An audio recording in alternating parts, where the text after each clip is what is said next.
Hi everyone, I know you are watching this content to accompany your sleep. So before we start, I want to know where you are watching from and what time you are watching. Also, don't forget to like, comment, and subscribe. Let's jump straight into the story. Story 1. James Joseph Bulger Jr., better known as Whitey, was born on September 3, 1929, in Dorchester, Massachusetts. He rose to prominence as the leader of the Winter Hill Gang, an Irish-American organized crime group based in Boston. Throughout the 1970s and 1980s, Bulger's gang was involved in various illicit activities, including drug trafficking, extortion, and numerous murders. His influence extended deep into the fabric of Boston's underworld, and he managed to evade law enforcement for years, partly due to his role as an FBI informant, which provided him with protection and insider information. In 1994, facing imminent indictment, Bulger fled Boston and remained a fugitive for 16 years. During this period, he was listed on the FBI's 10 Most Wanted Fugitives list, with reported sightings across various countries. Despite extensive manhunts, Bulger managed to elude capture, leading to widespread speculation and intrigue about his whereabouts. Bulger's run from the law came to an end on June 22, 2011, when he was arrested in Santa Monica, California. Living under the alias Charles Gasco, he had been residing in a rent-controlled apartment with his longtime girlfriend, Catherine Gregg. The arrest was a result of a renewed media campaign by the FBI, which focused on Gregg, leading to a tip that ultimately exposed their location. Inside the apartment, authorities found weapons, cash, and numerous false identifications. The money, amounting to over $800,000, was hidden in the walls, a testament to Bulger's paranoia and preparation for a life on the run. His arrest sent shockwaves across Boston, where many still remembered the fear he had instilled. Some saw justice finally catching up to a man responsible for countless crimes, while others, particularly those in the neighborhoods he once controlled, remained divided on their views of him. The trial that followed was one of the most high-profile criminal cases in recent American history. Prosecutors detailed his involvement in 19 murders, extortion schemes, and drug trafficking. Former associates took the stand, offering chilling testimonies of Bulger's ruthlessness. His defense team attempted to paint him as a criminal, but not an informant, arguing that he had never cooperated with the FBI despite overwhelming evidence to the contrary. The courtroom was filled with families of his victims, journalists, and curious spectators eager to see the man who had evaded justice for so long. Bulger, even in his old age, carried an air of defiance, often dismissing witnesses and refusing to testify on his behalf. The trial lasted for weeks, with each day revealing more details about his crimes and the extent of corruption that had allowed him to operate with near impunity for decades. When the verdict was finally read, Bulger was found guilty on multiple counts, including murder, racketeering, and money laundering. He was sentenced to 2 life terms plus 5 years in prison. The judge, in his closing remarks, called him a cunning and depraved criminal who had inflicted immeasurable pain on his victims and their families. Even behind bars, Bulger's legacy loomed large. His story had been one of power, violence, and betrayal, both of his enemies and those who had trusted him. In 2018, at the age of 89, he was killed in prison by fellow inmates, an ending that many saw as fitting for a man who had built his life on brutality.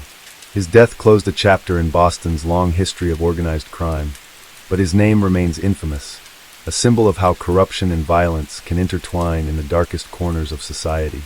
Bulger's capture in 2011 marked the end of an era, but it was only the beginning of a complex legal battle that would captivate the nation. The government had spent decades trying to bring him to justice, and now that he was finally in custody, the full extent of his crimes was about to be exposed.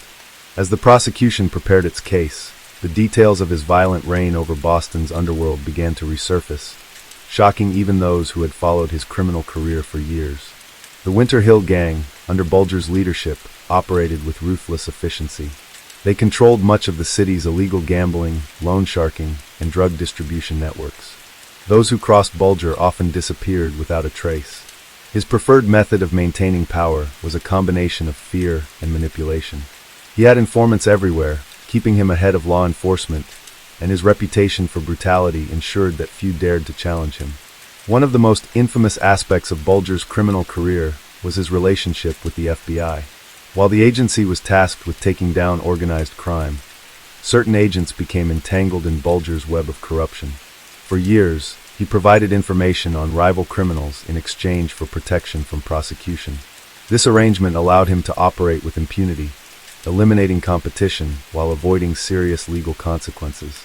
In court, prosecutors detailed how Bulger had used his informant status to orchestrate murders and extortion schemes. Witnesses included former gang members, victims' family members, and law enforcement officials who had once pursued him. Many of these witnesses had lived in fear of Bulger for decades, and now, they finally had the chance to confront him. One of the most emotional testimonies came from the relatives of Deborah Davis, a young woman who had been dating one of Bulger's associates. She had reportedly learned too much about the gang's activities, and Bulger allegedly ordered her murder. Her brother took the stand, his voice shaking with anger and grief as he described the years of unanswered questions and silent suffering his family had endured. Other families told similar stories, each one adding to the horrifying portrait of a man who had operated outside the law for so long. Despite the overwhelming evidence against him, Bulger remained defiant throughout the trial. He refused to take the stand in his own defense, dismissing the proceedings as a sham. His legal team attempted to challenge the credibility of witnesses, many of whom were former criminals who had turned state's evidence in exchange for reduced sentences. But the sheer volume of testimony, combined with physical evidence linking Bulger to numerous crimes, left little doubt about his guilt. As the trial progressed, the focus shifted to the corruption within the FBI that had allowed Bulger to thrive for so long. Testimony revealed that certain agents had actively protected him, tipping him off about investigations and helping him evade arrest. This aspect of the case outraged the public, raising serious questions about the integrity of law enforcement during the height of Bulger's power. Bulger's defense team tried to argue that he had never been an informant, insisting that his relationship with the FBI had been exaggerated. But the evidence, including FBI documents and testimony from former agents, painted a different picture. Bulger had manipulated the system to his advantage, using law enforcement as a tool in his criminal empire. The weight of the evidence was crushing. Witness after witness described Bulger's acts of violence in chilling detail. A former associate recounted how Bulger had personally strangled a man with his bare hands. Another described being ordered to dig graves for Bulger's victims. Each testimony added another layer to the already staggering case against him. Public interest in the trial was immense. Courtroom sketches of the aging gangster made front-page news, and television networks provided daily updates on the proceedings. Many in Boston, especially those who had lived through Bulger's reign, watched with a mix of fascination and relief. For some, seeing Bulger finally brought to justice was a long overdue reckoning. For others, particularly those who had feared him for so long, it was difficult to believe he was truly powerless at last. As the case neared its conclusion, the prosecution delivered a final, damning statement. Bulger, they argued, was not just a criminal. He was a remorseless predator who had used his intelligence and connections to terrorize a city for decades. They urged the jury to hold him accountable for his crimes, emphasizing the suffering he had inflicted on so many people. The defense, in contrast, could offer little more than attempts to discredit witnesses and downplay Bulger's FBI connections. Their arguments, however, did little to sway the jury. The evidence was simply too overwhelming, the testimonies too numerous, the crimes too horrific. The nation held its breath as the jury deliberated. Bulger, who had spent his life controlling others, now had no control over what came next. The courtroom was silent when the verdict was finally announced. The courtroom fell into a tense silence as the judge prepared to read the verdict. The jury had deliberated for over 30 hours, sifting through weeks of testimony and hundreds of pieces of evidence. The weight of their decision was enormous. James Whitey Bulger had spent decades as a shadow over Boston, a man whose name was whispered in fear. Now, the moment of reckoning had arrived. Bulger sat motionless, his expression unreadable, as the foreman stood to deliver the verdict. One by one, the charges were read aloud. Guilty, guilty, guilty.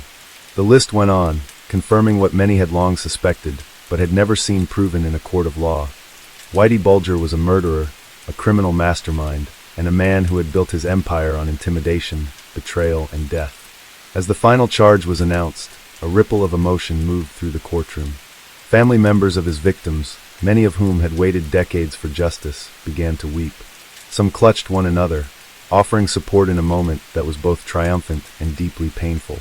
Others remained frozen, as if still processing the reality that Bulger had finally been held accountable. Bulger himself showed no visible reaction. At 83 years old, he was frail, but there was no sign of remorse. Throughout the trial, he had refused to acknowledge his crimes, dismissing witnesses, cursing at prosecutors, and even ridiculing former associates who testified against him. Now, faced with the judgment of the court, he simply sat there, a relic of a violent past that had finally caught up with him. The judge wasted no time in delivering the sentence. 2 life terms plus 5 years. No chance of parole. No possibility of ever walking free again. The severity of the punishment was a statement, not just about Bulger himself, but about the justice system's attempt to rectify the failures that had allowed him to operate for so long. The judge's words were sharp, laced with disgust for the man before him. He called Bulger a cunning and depraved criminal, a man who had inflicted untold suffering on his victims and their families. He condemned not only Bulger's violence, but also his manipulation of the FBI, his willingness to turn on allies, and his utter lack of conscience. For some of Bulger's victims' families, the sentencing brought a measure of closure. Patricia Donahue, whose husband Michael had been gunned down by Bulger's men in 1982, spoke to reporters outside the courthouse. For 30 years, we lived in fear, wondering if justice would ever come. Today, we finally got what we needed. He's going away forever. But not everyone was satisfied. Some felt that the FBI itself had not been held accountable for enabling Bulger's crimes. His secret relationship with corrupt agents had allowed him to evade arrest for years, tipping him off to investigations and ensuring that his rivals, not he, were the ones taken down. Though a few agents had been prosecuted, the full extent of the corruption within law enforcement remained a bitter wound for many. Bulger was transferred to the U.S. Penitentiary in Coleman, Florida. Even behind bars, his name carried weight. Some inmates viewed him as a legendary figure, a gangster who had defied the system for decades.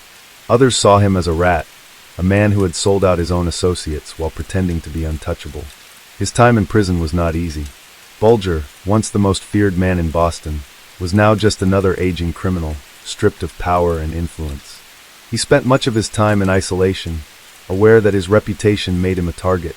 At 89 years old, he was moved to the high-security Hazleton Federal Prison in West Virginia, a decision that would prove to be fatal. On the morning of October 30th, 2018, less than 24 hours after his transfer, Bulger was found dead in his cell. His face had been brutally beaten beyond recognition, his body left in a pool of blood. Prison officials described the attack as swift and violent, carried out with the kind of ruthlessness Bulger himself had once inflicted on others. The prime suspects were fellow inmates with connections to organized crime. One of them, Foccio's Freddie Hayes, was a known mafia enforcer with a personal hatred for informants. Another was a former hitman from Bulger's own criminal world. Though the exact details of the killing remain unclear, one thing was certain: Bulger had met the kind of end he had spent his life delivering to others. His death sparked a final wave of public reaction. Some saw it as fitting, a poetic justice that the legal system had failed to deliver. Others questioned how an elderly, high-profile prisoner had been placed in a facility where he would be so vulnerable. Even in death, Bulger remained controversial, a man whose crimes and connections left a deep scar on the American justice system. His legacy is a complicated one. For law enforcement, his story remains a lesson in the dangers of corruption and unchecked power. For the families of his victims, his name is a reminder of the pain and loss he inflicted. And for the city of Boston, he is both a ghost of its darkest past and a symbol of the fight for justice that, however delayed, finally caught up with him.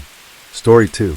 Pedro Rodriguez Filho, known as Pedrinho Matador or Killer Petey, was one of Brazil's most infamous serial killers.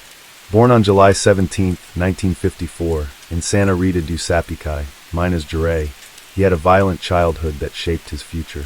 His first murder came at the age of 14, when he killed the vice mayor of his town, believing the man had wrongfully fired his father from a school security guard position. From that moment, he embarked on a spree of killings, targeting those he considered criminals or enemies, a pattern that would continue for decades. During the 1970s, Rodriguez gained notoriety for hunting down and murdering local drug dealers, gang members, and others involved in illegal activities. He justified his actions as a form of vigilante justice, eliminating those he believed deserved to die. However, his crimes were far from lawful, and his brutal methods earned him a reputation as one of Brazil's most feared killers. In 1973, at the age of 19, he was arrested and charged with multiple homicides, but his violent behavior did not stop behind bars. While imprisoned, Rodriguez continued to kill, often preying on fellow inmates he deemed irredeemable.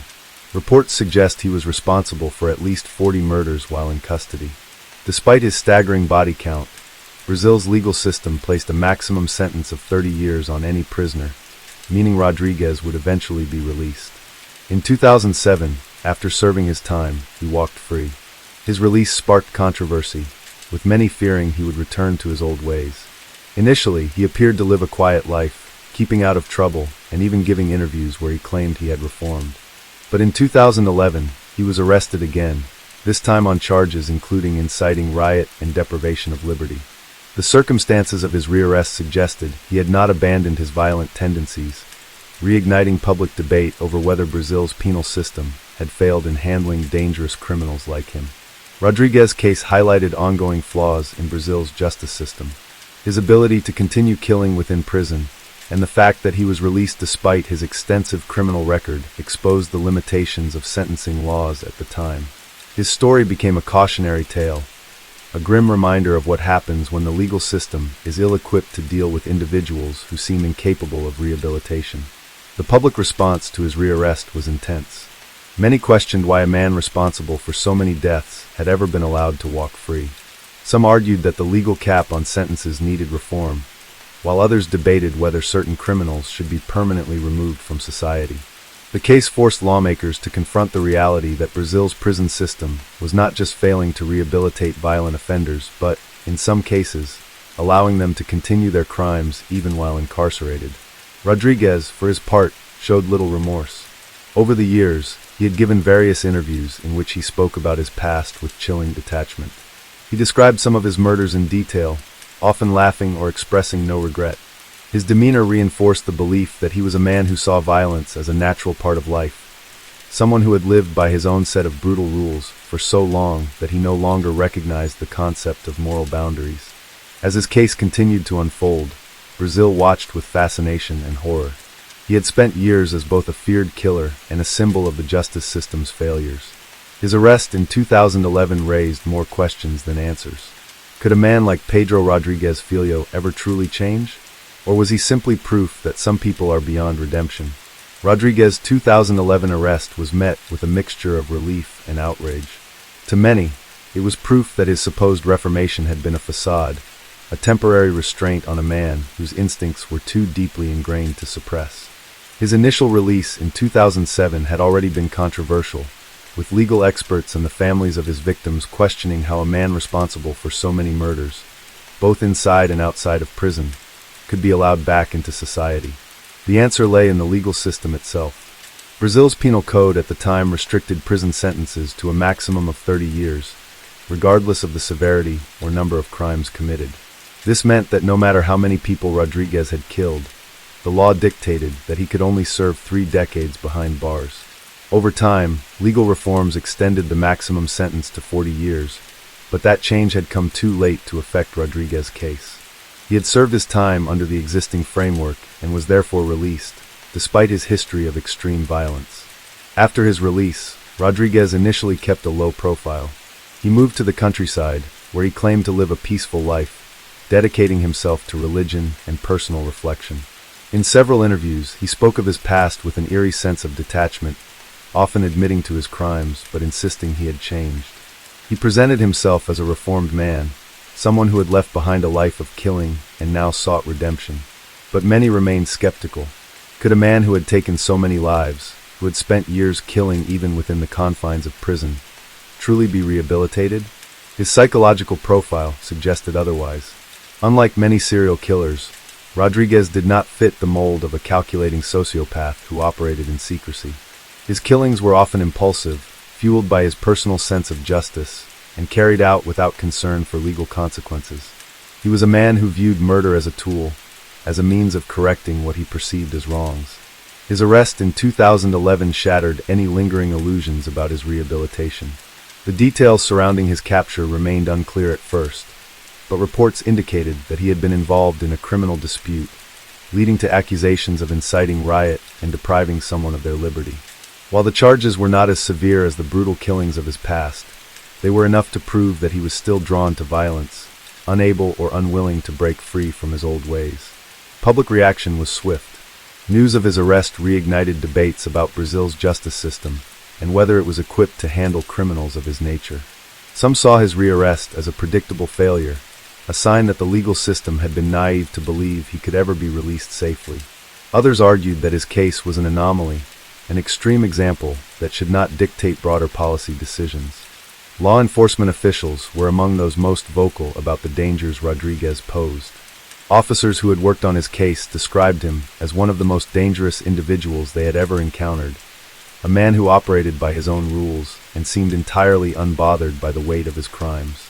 Some officers openly admitted that they had never believed in his reformation, seeing his release as a legal technicality rather than a genuine decision based on rehabilitation.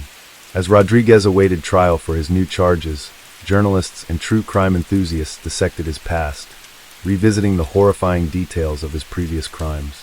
They recounted his early murders, including the time he had hunted down and executed the man who had killed his pregnant girlfriend. They analyzed his time in prison, where he had continued his killing spree, taking the lives of criminals he deemed unworthy of redemption. One of the most chilling aspects of Rodriguez's past was his apparent lack of remorse. In interviews, he spoke about his murders with a casual indifference, sometimes even laughing as he recalled how he had executed his victims. When asked why he had continued killing in prison, his answer was simple: they were bad people, and they deserved to die.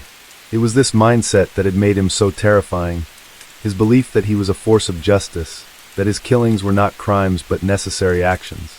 His case forced Brazil to confront an uncomfortable truth. Its prison system was not designed to contain men like him. Rodriguez had spent decades behind bars, and instead of being rehabilitated, he had become even more dangerous. He had turned prison into his hunting ground, using it as a place to continue his violent crusade. His eventual release had not been a decision based on his behavior or his readiness to reintegrate into society. It had simply been the result of a legal limit on sentencing. As his trial loomed, the country watched closely. Would this time be different? Would the justice system find a way to ensure that he would never again be allowed to walk free? Or would he, once again, slip through the cracks of a system that had already failed to contain him once before? The questions hung in the air, and with them, a chilling sense of uncertainty. As Pedro Rodriguez Filho sat in a prison cell once again, awaiting trial for his new charges, Brazil found itself grappling with a problem that extended far beyond just one man. His case was an extreme example of a broader issue: how the legal system handled violent criminals, particularly those who had demonstrated a repeated inability to function within society.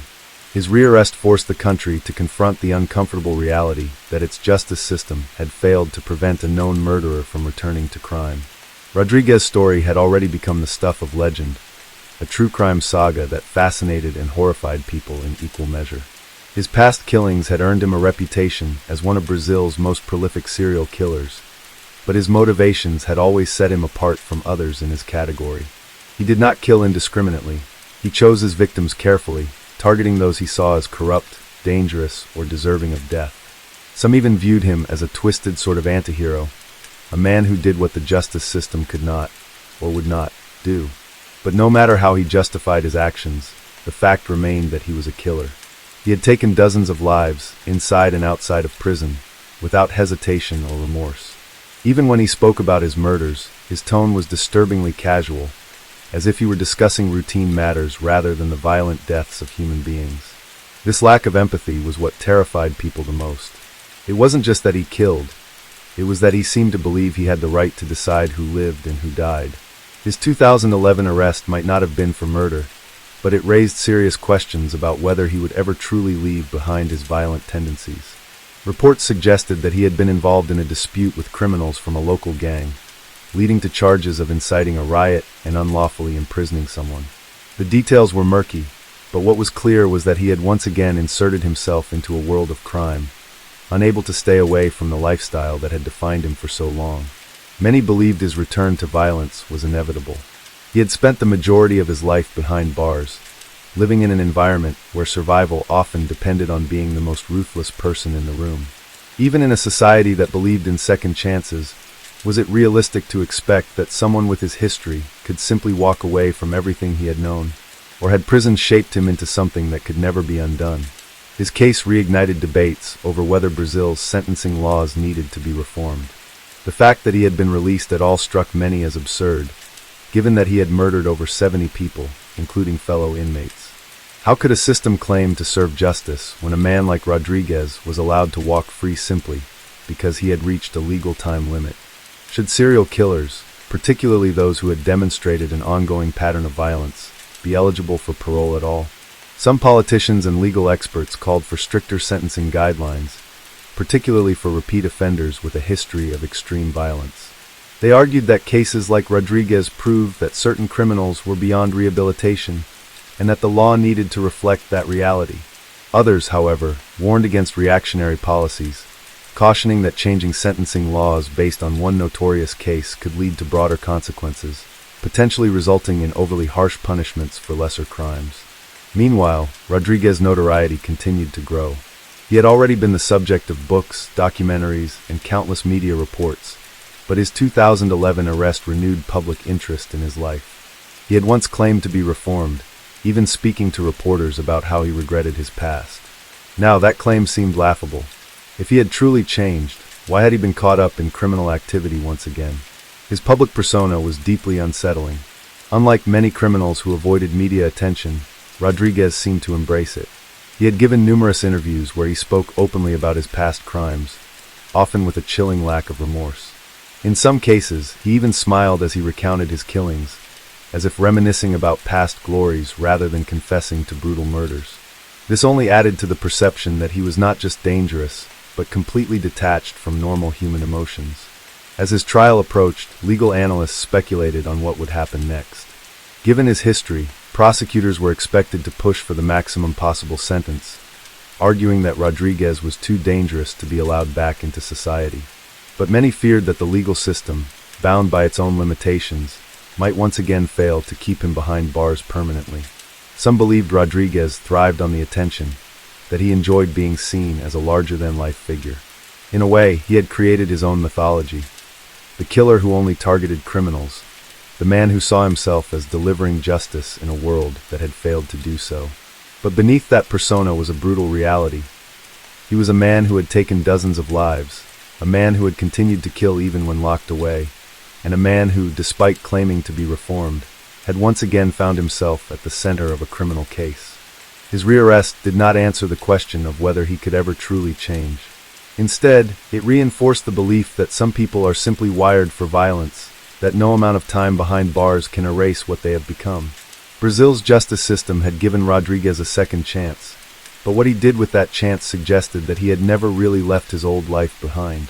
As he sat in his cell, awaiting his fate, the country watched closely, wondering whether this time, finally, justice would be served. Story 3.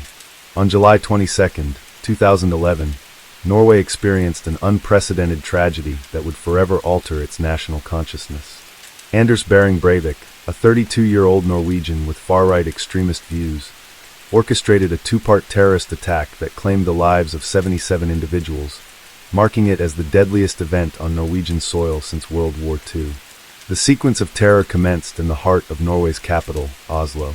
At approximately 3:25 p.m., a massive explosion rocked the Regjeringskvartalet, the executive government quarter.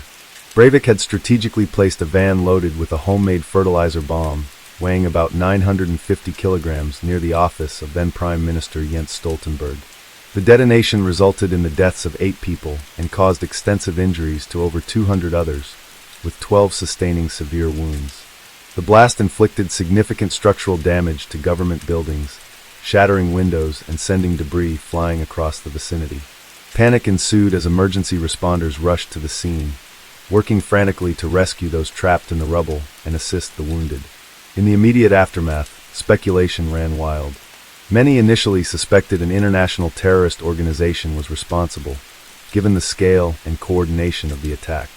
The Norwegian government activated emergency protocols, urging civilians to remain indoors while law enforcement secured key locations across the city. As rescue operations continued, intelligence agencies scrambled to assess whether further threats loomed. The air was thick with uncertainty, But what no one yet realized was that this attack was only the beginning. While authorities in Oslo focused on managing the devastation caused by the bombing, Breivik was already en route to the second phase of his plan.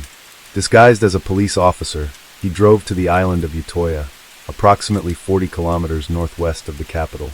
The island was hosting a summer camp for the Workers' Youth League, AUF, the youth wing of the Norwegian Labour Party. Hundreds of young people, many of them teenagers, had gathered there for political discussions, recreational activities, and leadership training. They were completely unaware that a nightmare was about to unfold. Shortly after arriving at the ferry dock near the island, Breivik calmly convinced security personnel to transport him to Utøya. Under the guise of conducting a routine security check following the Oslo bombing, he gained the trust of camp organizers. Once he set foot on the island, he revealed his true intentions. Without hesitation, he drew his firearms, a Ruger Mini 14 semi-automatic rifle and a Glock pistol, and opened fire. The first victims fell within seconds, their bodies crumpling to the ground as panicked screams filled the air. Chaos erupted as campers ran in all directions, desperately seeking shelter from the relentless gunfire. Some attempted to hide in tents, while others fled toward the water, hoping to swim to safety. Breivik moved methodically, his expression cold and detached as he stalked his prey.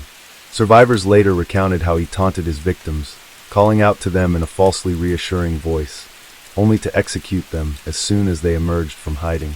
He displayed no hesitation, no mercy, only an unshakable resolve to kill as many people as possible. For over an hour, the massacre continued. Calls for help flooded emergency hotlines, but communication issues and logistical challenges delayed law enforcement's response.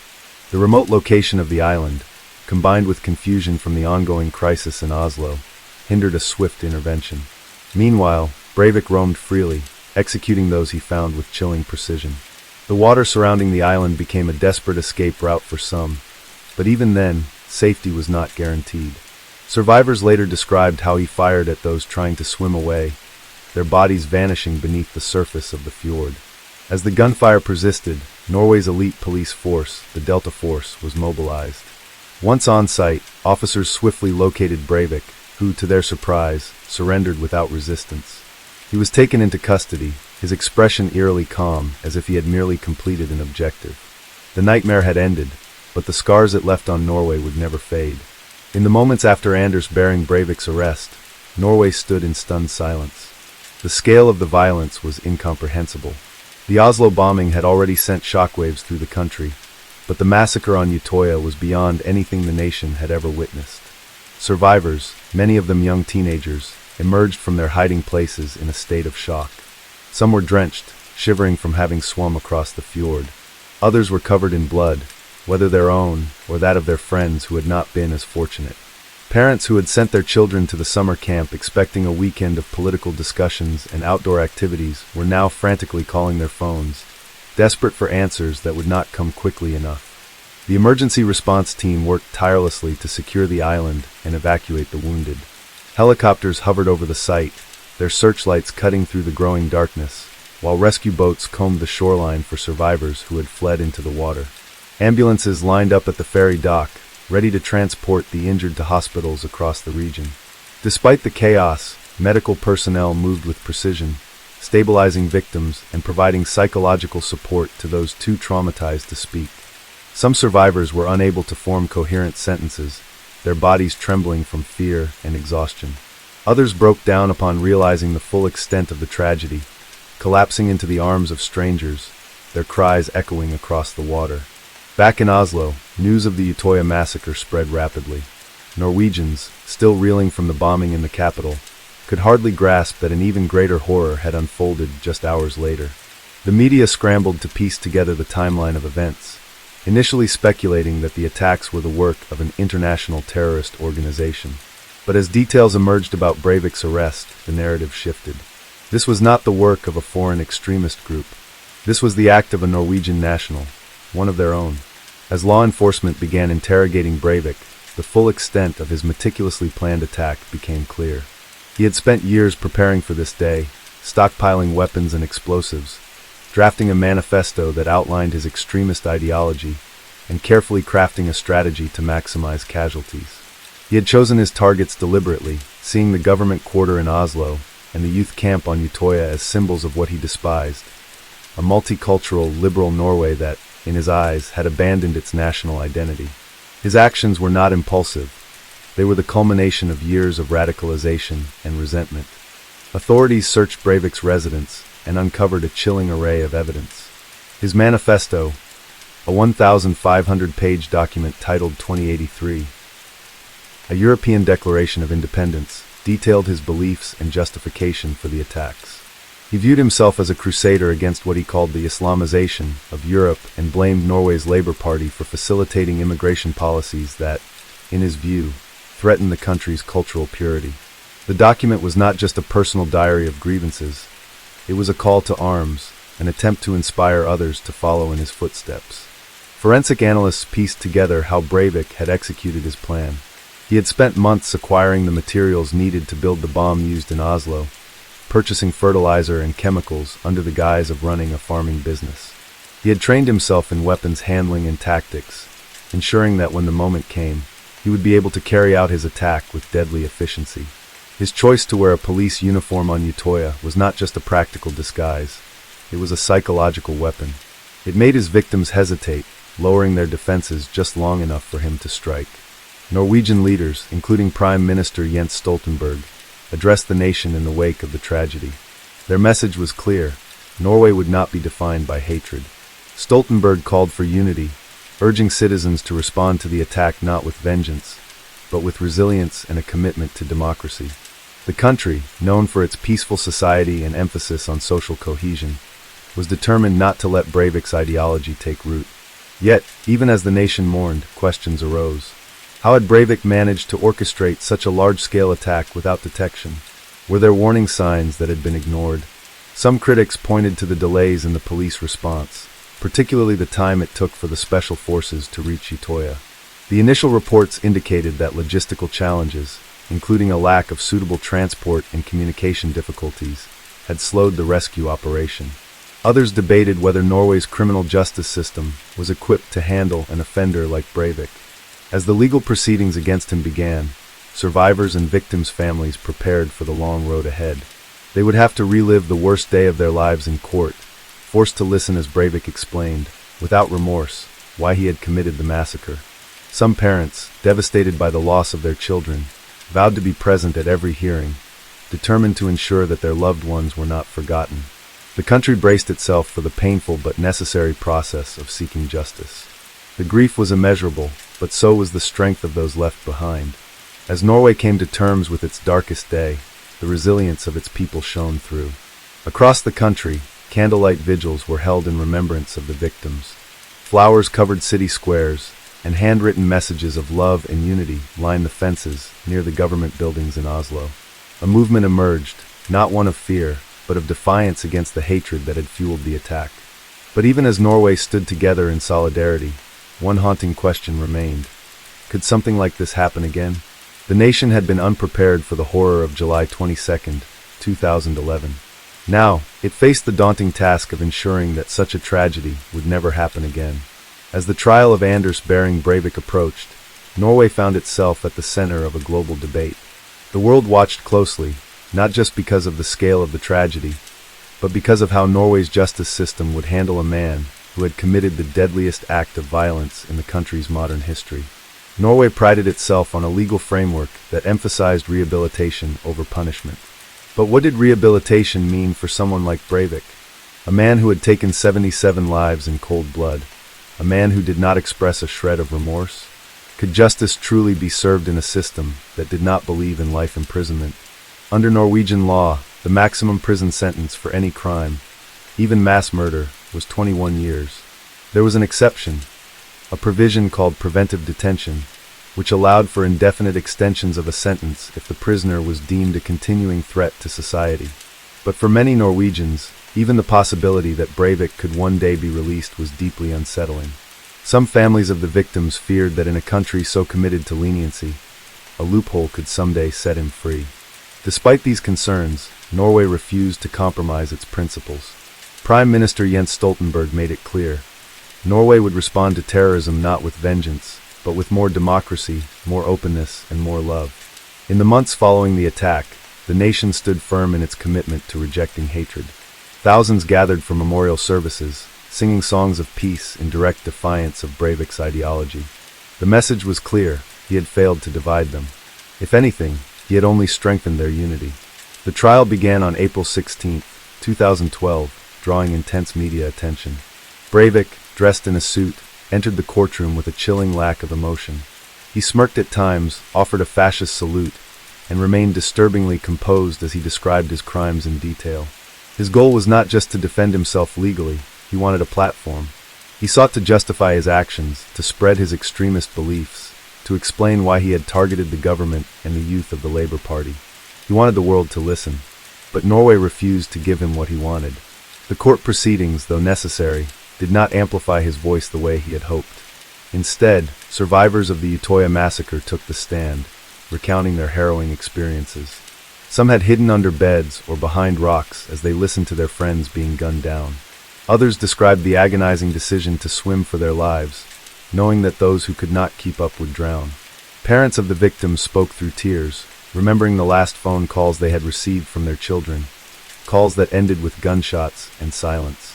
Breivik sat motionless as he listened. If he felt anything, he did not show it.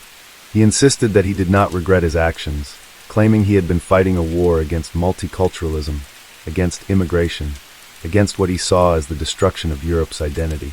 His complete lack of remorse shocked even those who had braced themselves for the worst. Psychiatrists were called to evaluate his mental state.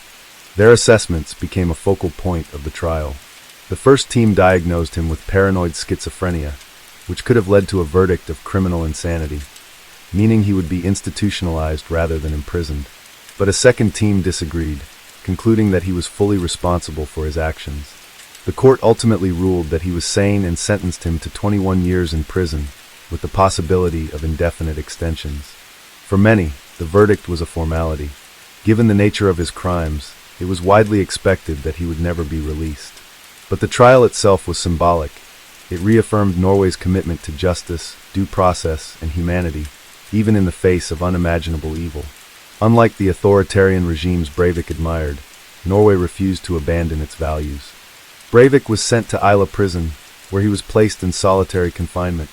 Despite his notoriety, he continued to seek attention.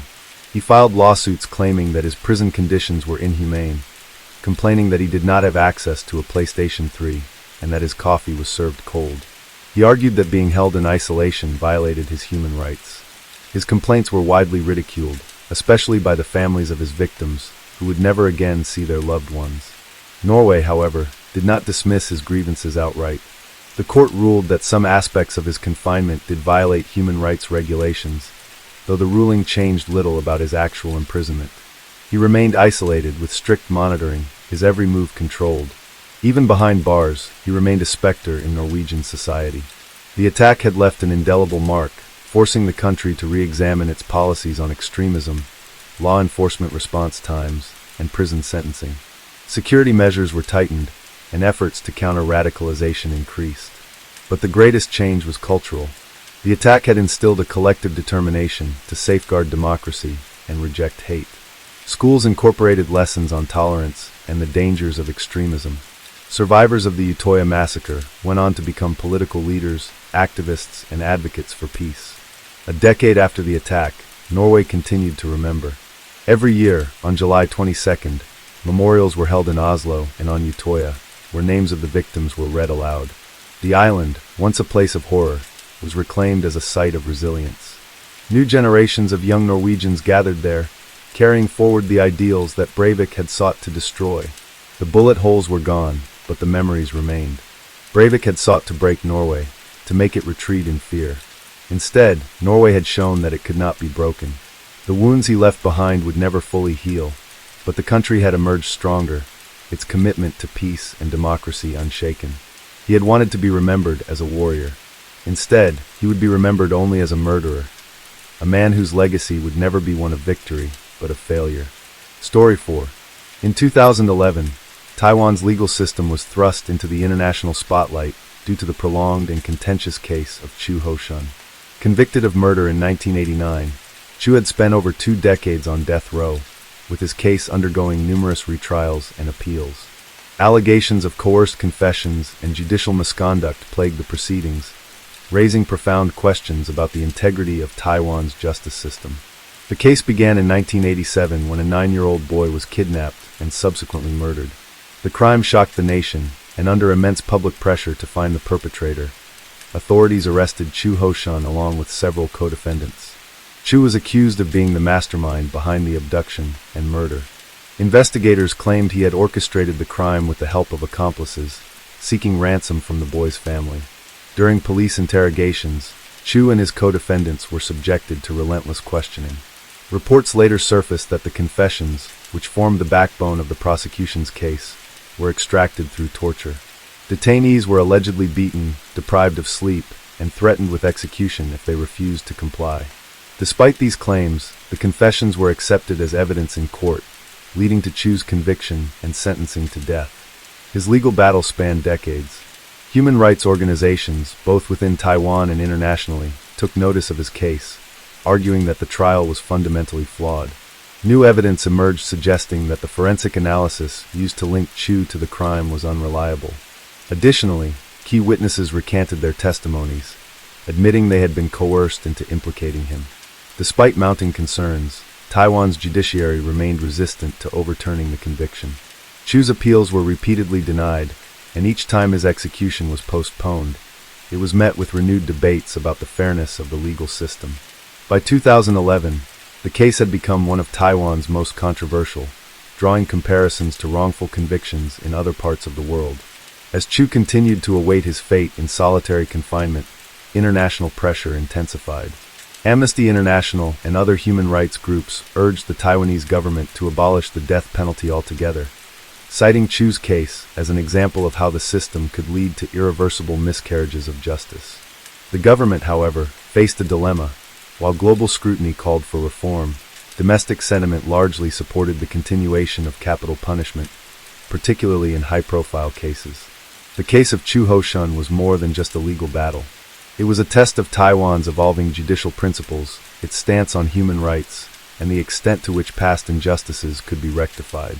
Even as legal experts dissected every aspect of the case, one question loomed over the proceedings. Had Taiwan sentenced an innocent man to die? As the years passed, Chu Ho-san's case became a symbol of Taiwan's struggle between its legal traditions and the growing international demand for human rights reforms. The controversy surrounding his conviction did not fade. Rather, it intensified with every legal challenge and every new revelation that suggested deep flaws in the judicial process. Lawyers and human rights advocates tirelessly worked to bring attention to the inconsistencies in the case, arguing that Chu had been convicted on evidence that would never hold up in a fair court of law. One of the most alarming aspects of the case was the complete reliance on confessions obtained through coercion. In multiple testimonies, Chu and his co-defendants detailed the horrific methods used to extract their statements. They described being blindfolded and handcuffed for long periods, deprived of sleep, and beaten repeatedly. Some recounted being electrocuted, their bodies convulsing in pain as interrogators demanded that they confess. Others spoke of psychological torture, of threats that their family members would be harmed if they did not comply. Chu himself maintained that he had held out for as long as he could, but after weeks of torment, he finally gave in. Despite the fact that Taiwan had begun making legal reforms to prevent coerced confessions from being used as primary evidence, Chu's conviction remained intact. The courts upheld their original ruling, stating that his confessions were consistent with the known details of the crime. His defense team, however, pointed out that much of the case against him was built on information provided by police, and that Chu's so-called confessions mirrored the details officers had already assumed to be true. When inconsistencies arose, they were either dismissed or ignored entirely. The forensic evidence was also highly questionable. Investigators had linked Chu to the crime using hair and fiber samples, but later reviews of the forensic process revealed serious errors. Experts who revisited the case years later found that the analysis had been conducted using outdated methods, and that none of the physical evidence definitively proved Chu's involvement. Additionally, a key piece of evidence, an alleged murder weapon, was found to have no verifiable connection to him. Yet, the courts remained firm in their decision, unwilling to acknowledge the possibility of a miscarriage of justice. Taiwan's judicial system was under immense pressure. If Chu's conviction was overturned, It would raise uncomfortable questions about how many other cases had been decided in similar fashion. For decades, confessions had been the cornerstone of criminal convictions in Taiwan, and if Chu's case were overturned, it could call into question the legitimacy of numerous past rulings. Outside the courtroom, public opinion was divided. Some believed Chu was guilty and that the courts had acted appropriately, while others viewed him as a victim of an outdated and deeply flawed system. His case became a rallying point for those advocating against the death penalty, with protests demanding not only his release but a complete overhaul of Taiwan's justice system. International organizations joined the calls for justice.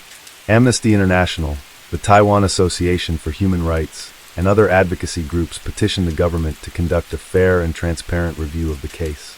They argued that as Taiwan sought to position itself as a modern democracy with respect for human rights, it could not afford to execute a man under such dubious circumstances. The European Union also weighed in, urging Taiwan to abolish the death penalty altogether. Despite the mounting criticism, the Taiwanese government was hesitant to act.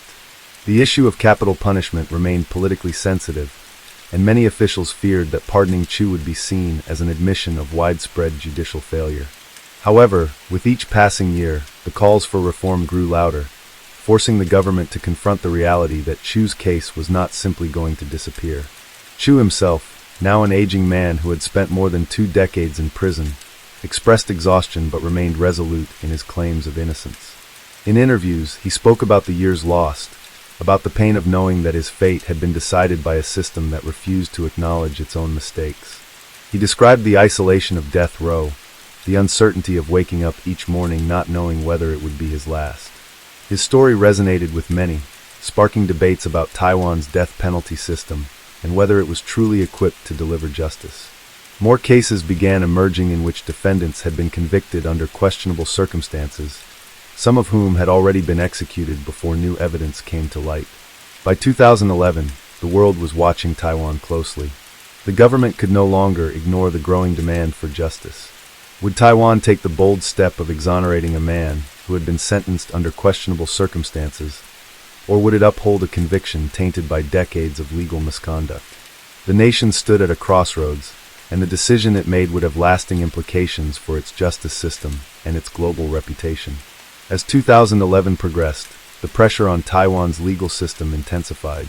Activists, human rights organizations, and international observers continued to scrutinize Chu Ho-san's case, pointing out the glaring inconsistencies and raising serious concerns about whether the justice system had failed him. His defense team, exhausted but determined, filed yet another appeal, demanding a full reinvestigation. They argued that if Taiwan was to be recognized as a modern democracy that valued human rights, it could not ignore a case that so clearly represented the dangers of wrongful conviction. Despite the public outcry, the government remained hesitant to act. Taiwan's legal institutions, deeply rooted in precedent, were resistant to acknowledging such a fundamental mistake. To overturn Chu's conviction would mean admitting that the justice system had been complicit in a decades-long miscarriage of justice, one that had kept a man locked away in solitary confinement for more than 20 years, constantly awaiting the possibility of execution. It would mean recognizing that the confessions extracted through torture should never have been accepted as evidence, and that forensic science had been misused to justify an unjust sentence. Inside the prison, Chu Ho-san's life was one of routine and isolation. He had long since adapted to the confines of his small cell, but the psychological toll of knowing he could be executed at any moment weighed heavily on him.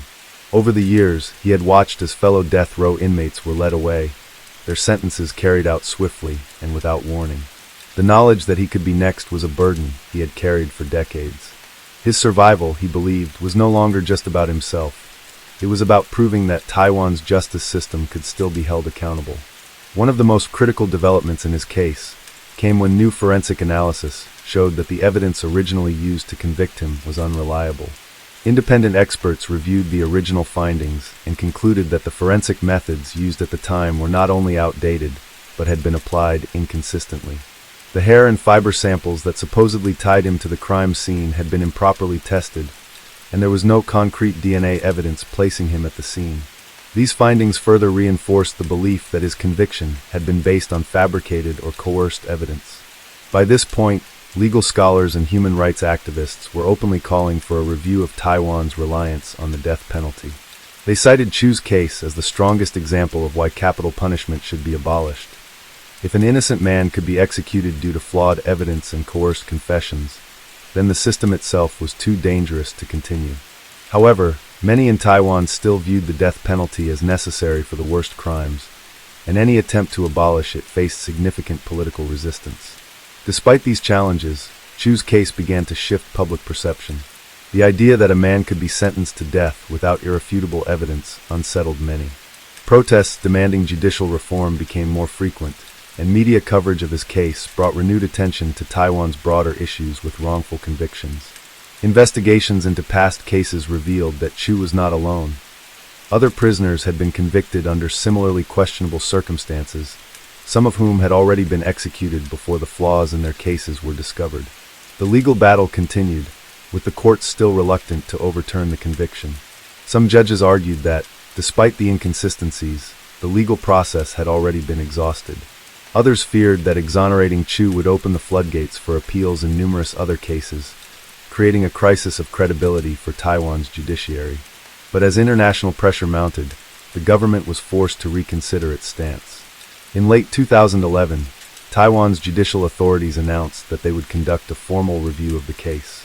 While this was not an immediate exoneration, it was the first real acknowledgement that something had gone terribly wrong.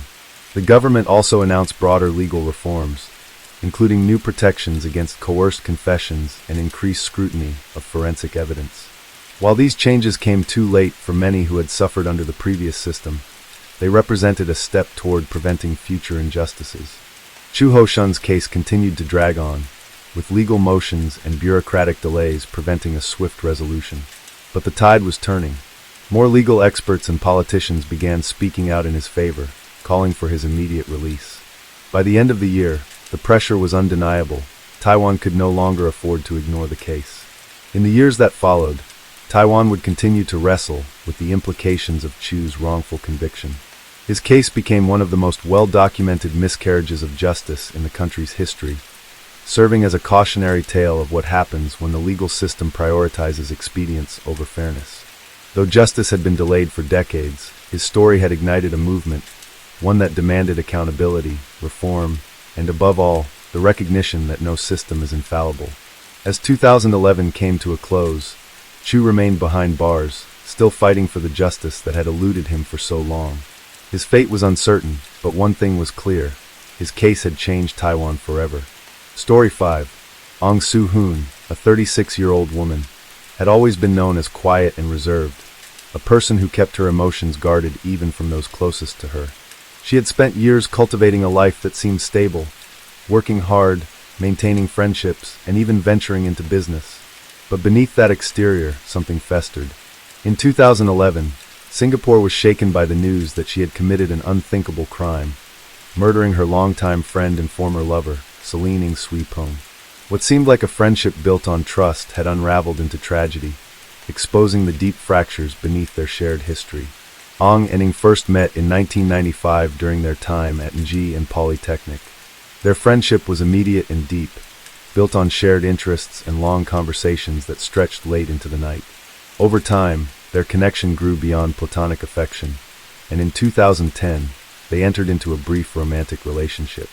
Though the romance eventually faded, they remained close, deciding to live together in a condominium at West Coast, Singapore. Both women were ambitious and hardworking. They had even started a cafe together in 2009, a venture that was short-lived due to their other commitments, but it spoke to their shared aspirations. Ing, a successful property agent, was known for her vivacious personality and relentless work ethic. Ong, who had a more reserved nature, worked diligently in her own field, though she rarely opened up about her personal struggles.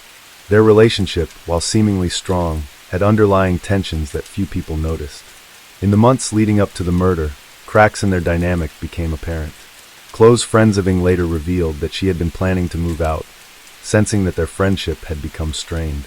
Ong, however, seemed unwilling to let go. There were rumors of financial disputes, unresolved emotions from their past relationship, and even hints of jealousy. Though Ing had assured those around her that she could handle the situation, No one could have predicted the extent of the danger she was in. On the night of the murder, Ang's behavior took a drastic turn. Witnesses recalled her appearing unusually tense in the days prior, withdrawing from conversations and avoiding social interactions. Inside the walls of their condominium, an argument erupted, one that escalated far beyond mere words. By the time neighbors heard the muffled sounds of struggle, it was too late. When authorities arrived, Ing was found lifeless, her body bearing the marks of a violent attack. Ong, the woman who had once been her closest companion, stood in shock, her hands stained with the irreversible consequences of her actions. The investigation into Suling Swee murder sent shockwaves through Singapore. The case was not just about the crime itself, but about the unraveling of a relationship that had once seemed unbreakable. What had pushed Ong Soo-hoon to commit such an act? Was it premeditated, or had something inside her finally snapped? The police worked tirelessly to piece together the final moments leading up to the crime, combing through text messages, financial records, and witness statements to understand the motive behind the killing. Those who knew both women struggled to reconcile the image of Ong as a quiet, hard-working individual with that of a murderer. She had never shown any outward signs of aggression. Even in times of stress, she was known to retreat inward rather than lash out. But those closest to Ing began to reveal that their relationship had been deteriorating for months, possibly even years. The tension had been subtle at first, disagreements over household expenses, missed conversations, and increasing emotional distance. However, behind closed doors, things were far worse than anyone had imagined. One of Eng's friends, a colleague at the real estate firm where she worked, later told police that Ing had confided in her about wanting to move out. She had mentioned feeling suffocated, as though she was being controlled in ways she didn't fully understand.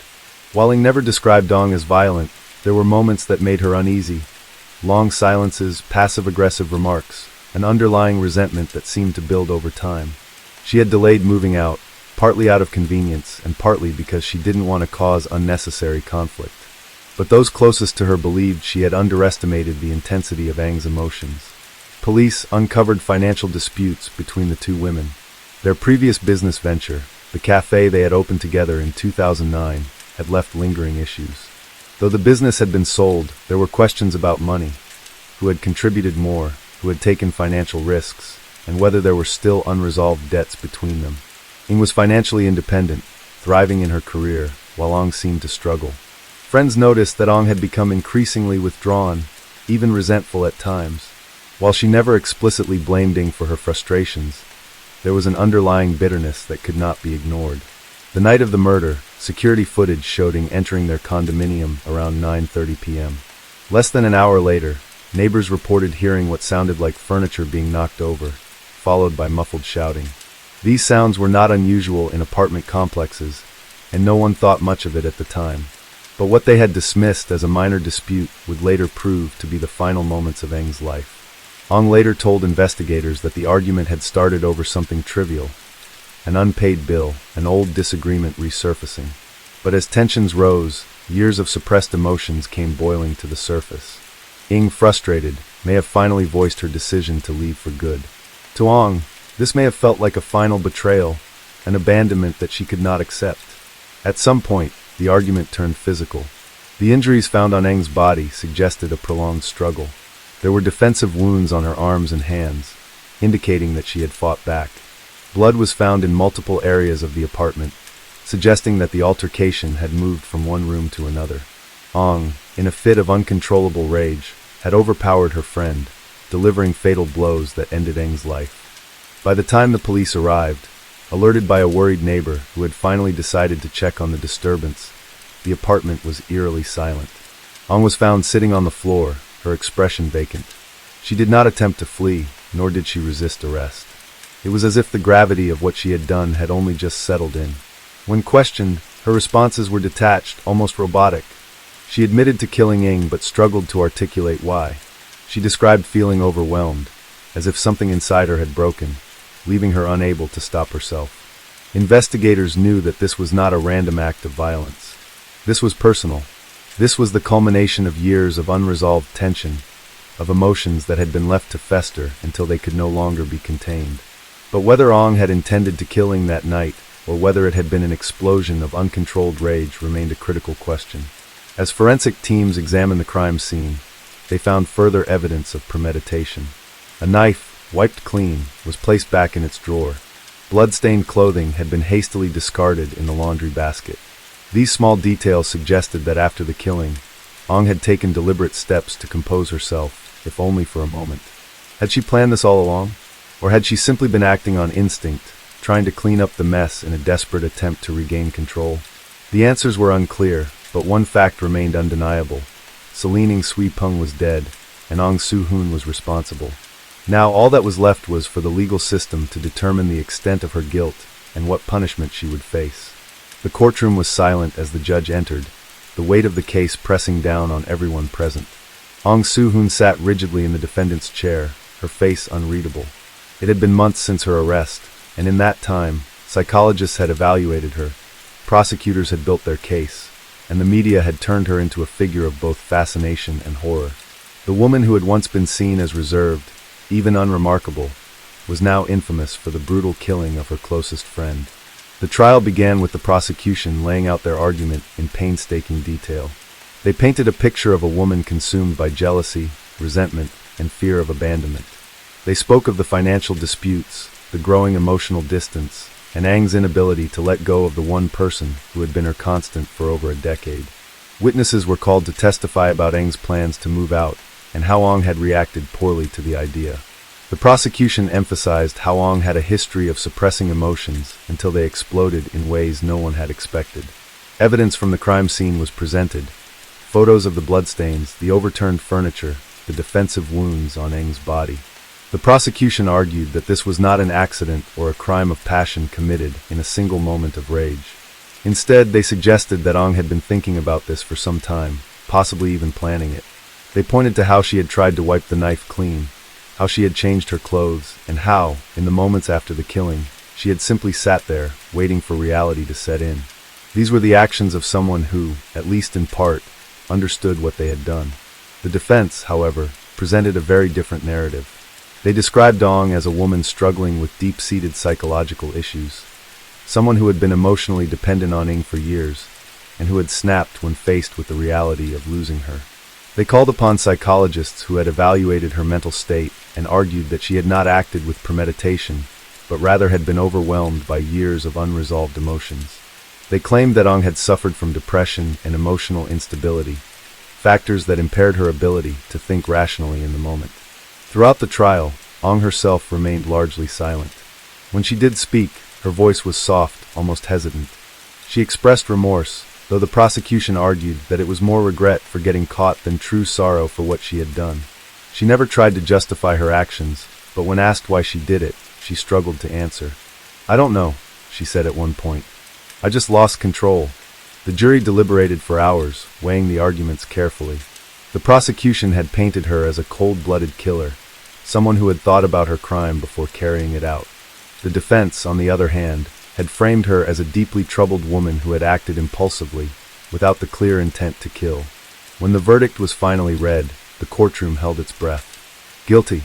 Ong Soo-hoon was convicted of culpable homicide, not amounting to murder. The judge, taking into account her mental state and lack of prior criminal history, sentenced her to 18 years in prison.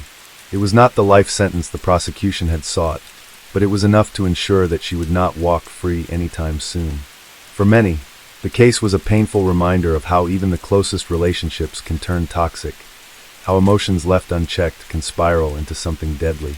Ang's family and friends were devastated, struggling to comprehend how someone she had trusted could have taken her life. Many believed the sentence was too lenient, that justice had not been fully served.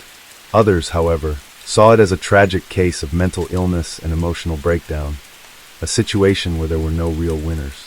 In the aftermath of the trial, conversations about mental health, domestic disputes, and the complexities of human relationships became more prevalent in Singaporean society. It was a case that highlighted the dangers of emotional dependency, the warning signs of a relationship breaking down, and the devastating consequences of suppressing unresolved anger. As the years passed, Ang's name faded from the headlines. She served her sentence quietly, rarely speaking to the media or making any appeals. When she was finally released, she disappeared from public view, her life forever marked by the crime she had committed. But for those who had known Ing, for those who had followed the case, the memory of what had happened in that West Coast condominium never truly faded. It remained a chilling example of how love, trust, and resentment could intertwine in the most tragic of ways. Story 6. Matthew Molina's, a 17-year-old student at College Sevenol, carried with him a dark past that few knew about. Behind his quiet and intelligent demeanor was a history of violent tendencies, a side of him that had already surfaced before. In 2010, he had been convicted of sexual assault against another young girl, but due to his age, he was granted a second chance, one that would prove to be a fatal mistake. Authorities allowed him to continue his education at the prestigious private school in Le Chambon-sur-Lignon, a decision that would lead to the brutal rape and murder of 13-year-old Agnes Marin in 2011. The school, known for its progressive approach to education, welcomed students from diverse backgrounds. It was a place meant to foster growth, community, and second chances. Matthew fit in well, at least on the surface. Teachers described him as intelligent, though somewhat distant. He did not form many close friendships, but he wasn't seen as a troublemaker either. No one at the school knew of his past offense. His parents had fought to keep it a secret, believing that he deserved to move on from his mistakes without the burden of his past following him. Agnes Marin, on the other hand, was full of life. She was well-liked, bright, and had an enthusiasm that made her stand out among her peers. She had been attending College Sevenol for only a short time, but had already made many friends. On the surface, she and Matthew had little reason to cross paths, yet fate had a cruel way of bringing them together. On the evening of November 16, 2011, Matthew invited Agnes and a small group of friends to join him for a walk in the nearby woods. The students often explored the area together, enjoying the freedom that came with boarding school life. At some point during the walk, Matthew convinced Agnes to stay behind with him while the others returned to campus. What happened next would remain a haunting mystery, pieced together only through forensic evidence and Matthew's eventual confession. Agnes's absence was quickly noticed. When she failed to return to school that night, her friends raised the alarm. Teachers and students searched for her, their concern growing by the hour. By the next morning, the police were called in, and the search intensified. It wasn't long before suspicion fell on Matthew. He had been the last person seen with Agnes, and his behavior was increasingly erratic. When questioned, his answers were evasive, and inconsistencies began to emerge. The authorities pressed him harder, and under pressure, he finally broke. He led them to a secluded spot deep in the woods where they found Agnes's lifeless body. The scene was horrifying. Agnes had been raped and brutally murdered, her body left hidden beneath leaves and branches, as if Matthew had tried to cover up his crime in a moment of panic. The evidence against him was overwhelming: DNA samples, bloodstains, and his own admission of guilt. His prior conviction for sexual assault, which had been sealed from the school's knowledge, now came to light, sparking outrage across the country. People questioned how someone with such a history had been allowed to re-enter society so easily, and whether the justice system had failed not only Agnes but also Matthew himself. As the case unfolded, it became clear that this was not an act of impulse. Matthew had lured Agnes into the woods with the intention of harming her. His past offense had been dismissed as an isolated incident, but in reality, it had been a warning that had gone unheeded. Now, a young girl was dead, and a community was left grappling with the horrifying realization that this tragedy could have been prevented. The revelation of Matthew Molina's past ignited a firestorm of controversy across France. The fact that he had been previously convicted of sexual assault, but was still permitted to enroll in a school without oversight, was seen as a massive failure of the system. Parents of other students at College Sevenol were outraged, demanding answers from the school administration. How had a known offender been allowed to study alongside their children without anyone being informed? The reality was chilling. Matthew had been given a second chance, but at the cost of an innocent life. As police continued their investigation, more disturbing details emerged. Matthew had not only planned his attack, but he had also taken calculated steps to cover his tracks. Forensic evidence suggested that he had brought a weapon with him that night, an indication that his intentions had been set long before Agnes ever followed him into the woods. Text messages and online activity from the days leading up to the crime hinted at his growing obsession with violent fantasies. He had searched for information about past crimes, read articles on forensic techniques, and even watched videos on how to dispose of evidence. These findings painted a picture of a deeply disturbed young man who had been building up to this moment long before it happened. The night Agnes disappeared, several students recalled seeing Matthew return to campus alone. His demeanor had changed. He was quieter than usual, more withdrawn. Some noticed he had scratches on his hands, though when asked, he brushed them off as nothing. No one suspected the horrific truth until it was too late. The school, trying to control the damage, issued a statement expressing deep regret over the incident. They claimed they had no knowledge of Matthew's prior offense, that they had trusted the recommendations from his previous institution and the assurances of his family. But for many, this excuse was not enough. There had been no safety measures in place, no background checks conducted. A known predator had been placed in an environment full of potential victims, and no one had done anything to prevent it. The media latched onto the case, and soon it became a national scandal. News outlets dissected every detail, from Matthew's childhood to the policies that had allowed him to reintegrate into society so easily. The justice system itself came under scrutiny. Why had his prior offense not resulted in stricter measures? Should he have been under supervision? Should he have even been free at all? These questions fueled heated debates, with some arguing that juvenile offenders deserved rehabilitation, while others insisted that some crimes should permanently bar individuals from re-entering society without strict monitoring. Matthew's family, too, faced intense public backlash. His parents, who had fought to keep his past secret, now found themselves accused of enabling his crime. Interviews with relatives and acquaintances revealed conflicting perspectives. Some described him as a troubled but intelligent boy who had struggled with emotions he couldn't control.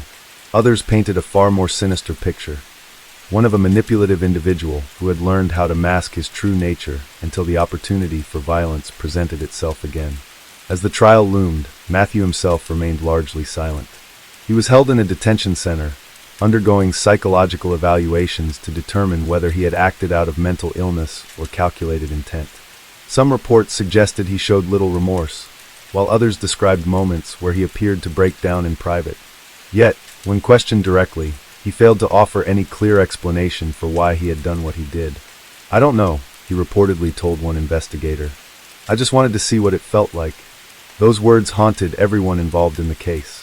They suggested a level of detachment that made the crime all the more terrifying.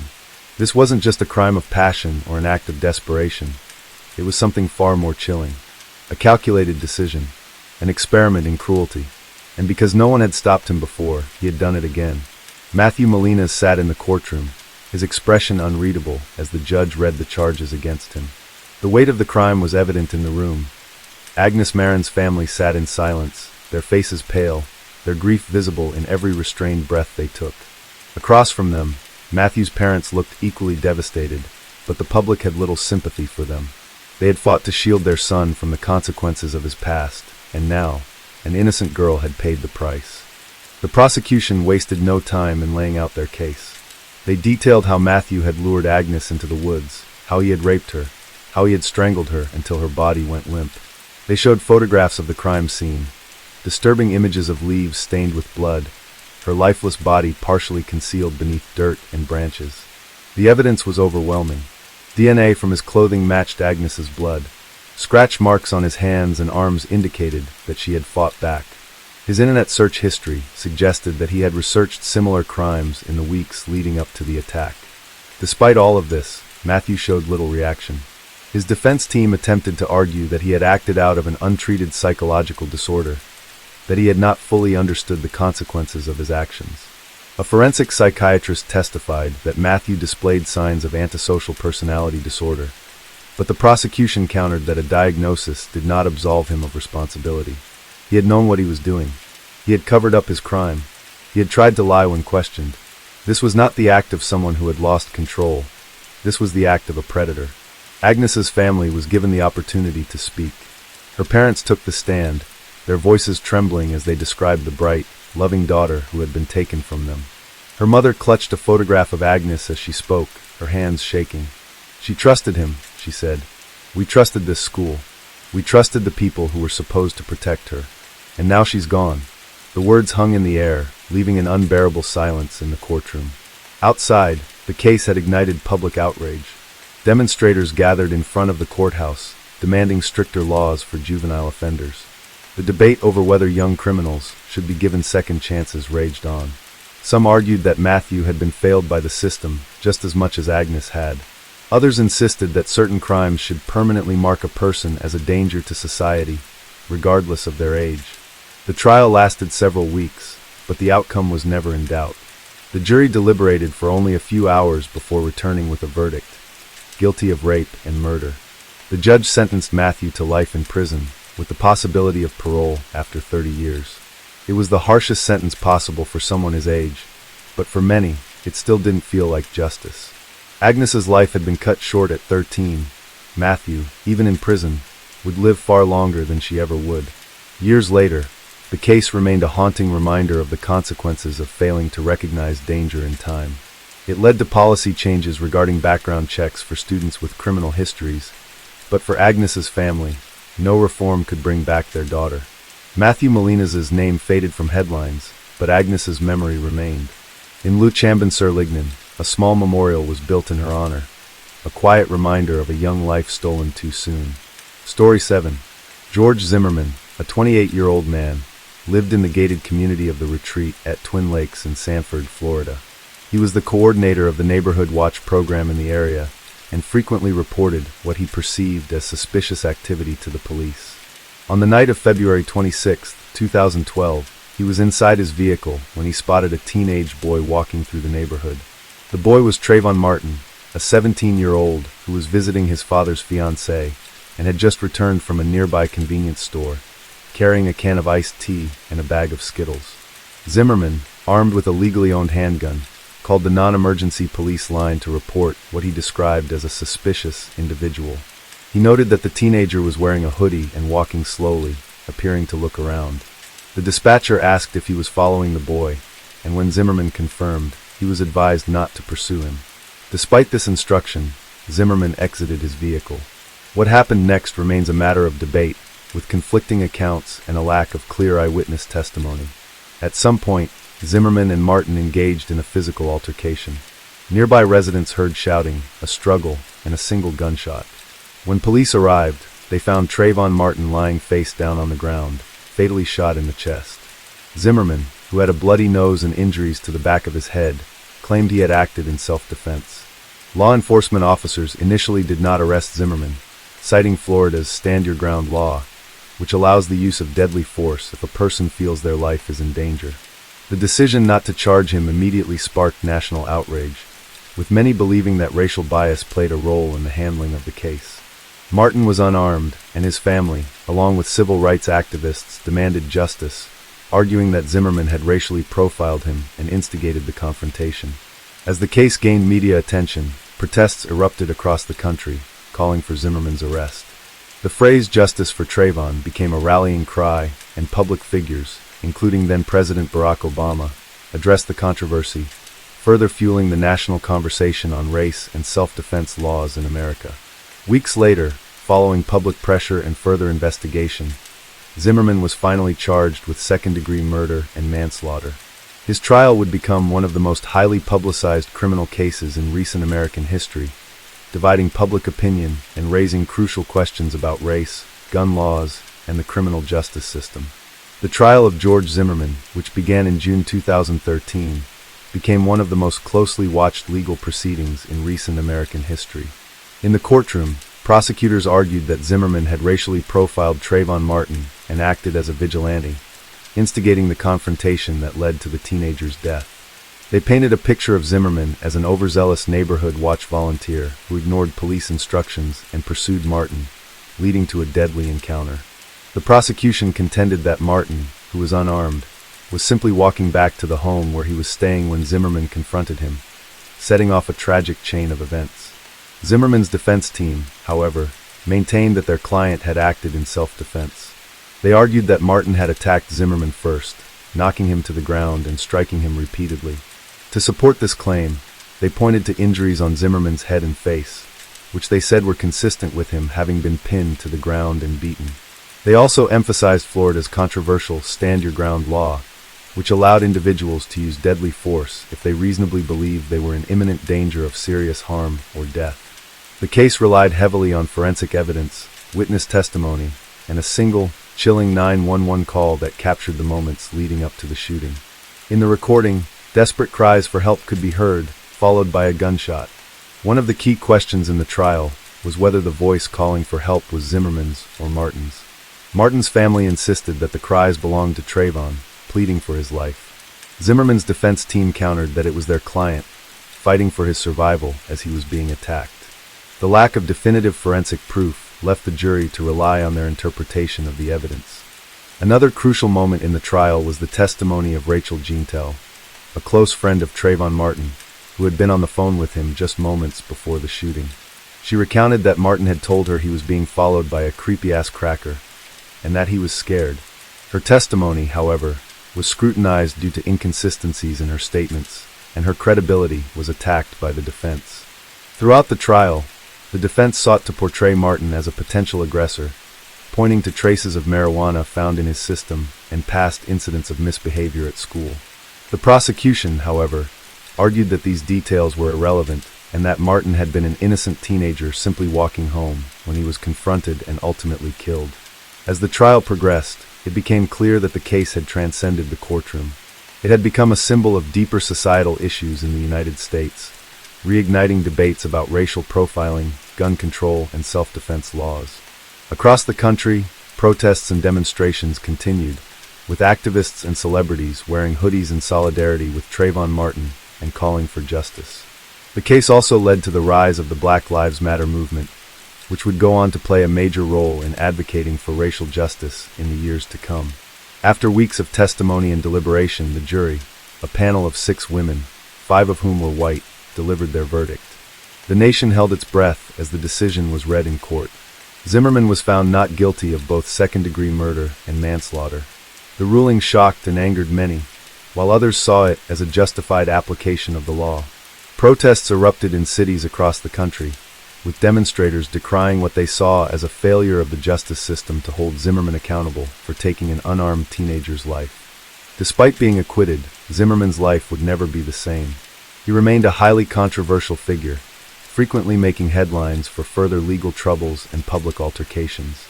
Meanwhile, Trayvon Martin's parents, Sabrina Fulton and Tracy Martin, became prominent activists, using their son's death as a catalyst to push for changes in racial justice and gun laws. The case of Trayvon Martin and George Zimmerman left a lasting impact on American society, exposing deep divides in public opinion about race, self-defense, and the legal system. Even years later, the tragedy continues to be referenced in discussions about racial inequality and policing in the United States. It was more than just a courtroom battle. It was a moment that forced the nation to confront uncomfortable truths about itself. Even after the trial concluded, the effects of the Zimmerman case rippled across the United States, leaving a lasting mark on the nation's legal and cultural landscape. The acquittal of George Zimmerman sparked an emotional response from communities across the country. While some defended the verdict as a fair application of the law, many others saw it as an injustice, reinforcing the idea that young black men in America were often criminalized even when they were the victims. Protests erupted in major cities, from New York to Los Angeles, with thousands taking to the streets demanding reform and accountability. The ruling also led to urgent discussions about the Stand Your Ground law, which had played a pivotal role in Zimmerman's defense. Florida's law, like similar laws in over 20 other states, allows individuals to use deadly force if they believe they are in imminent danger, without a duty to retreat. Critics of the law argued that it disproportionately harmed black Americans, giving legal cover to those who killed unarmed individuals under the guise of self-defense. In response, efforts were made to challenge and reform such laws, but opposition from gun rights advocates and conservative lawmakers prevented any significant legislative changes in most states. In the wake of Zimmerman's acquittal, Trayvon Martin's parents, Sabrina Fulton and Tracy Martin, transformed their grief into activism. They launched the Trayvon Martin Foundation, dedicated to raising awareness about gun violence and racial profiling. Sabrina Fulton, in particular, became a prominent advocate for social justice, speaking at events and working to prevent other families from experiencing the same heartbreak. She often shared how she had never imagined that her son's death would spark a nationwide movement, but she was determined to turn the tragedy into a force for change. Meanwhile, Zimmerman himself became a highly controversial and polarizing figure. Although he had been acquitted, he struggled to maintain a private life and frequently found himself in legal trouble. In the years following the trial, he had multiple run-ins with the law, including arrests for domestic violence and aggressive behavior. He also stirred further outrage by attempting to profit from his notoriety, auctioning off the gun he used to kill Trayvon Martin and making inflammatory statements in interviews. Perhaps one of the most profound consequences of the case was its role in igniting the Black Lives Matter movement. While concerns about racial injustice in America had long existed, the killing of Trayvon Martin and the subsequent acquittal of Zimmerman galvanized activists and inspired a new wave of grassroots organizing. The phrase Black Lives Matter first emerged as a social media hashtag in 2013, but quickly grew into a national movement demanding justice for Black Americans killed by police and vigilantes. The movement gained further momentum with subsequent cases, such as the deaths of Michael Brown in Ferguson, Missouri, and Eric Garner in New York. Trayvon Martin's story also became a defining moment for political leaders, celebrities, and cultural influencers. Then President Barack Obama addressed the case in deeply personal terms, saying, "Trayvon Martin could have been me 35 years ago." His remarks underscored the reality that many Black Americans saw their own lives reflected in Trayvon's fate. The case also influenced public figures in sports and entertainment, from LeBron James and his Miami Heat teammates wearing hoodies in solidarity to musicians referencing Martin in their lyrics. Over the years, Trayvon Martin's legacy continued to shape conversations about race and justice in America. His parents wrote books, attended conferences, and met with other families who had lost loved ones to gun violence. Their advocacy led to scholarships and initiatives aimed at providing opportunities for young Black men, ensuring that their son's name would not be forgotten. The legal system, however, remained slow to change. Despite growing demands for reform, cases similar to Trayvon Martin's continued to emerge, with unarmed Black individuals being killed under circumstances eerily reminiscent of that fateful night in 2012. The debates over self-defense laws, racial profiling, and policing remain deeply divisive, with no clear resolution in sight. More than a decade later, the name Trayvon Martin still evokes strong emotions, symbolizing the ongoing struggle for racial equality and justice in America. His death was not just the loss of a 17-year-old boy, but a catalyst that forced the country to confront uncomfortable truths about its legal system, its biases, and its values. The pain of his family, the protests that followed, and the movement that arose in his name are reminders that history is shaped not just by the powerful, but also by those who refuse to let injustice go unanswered.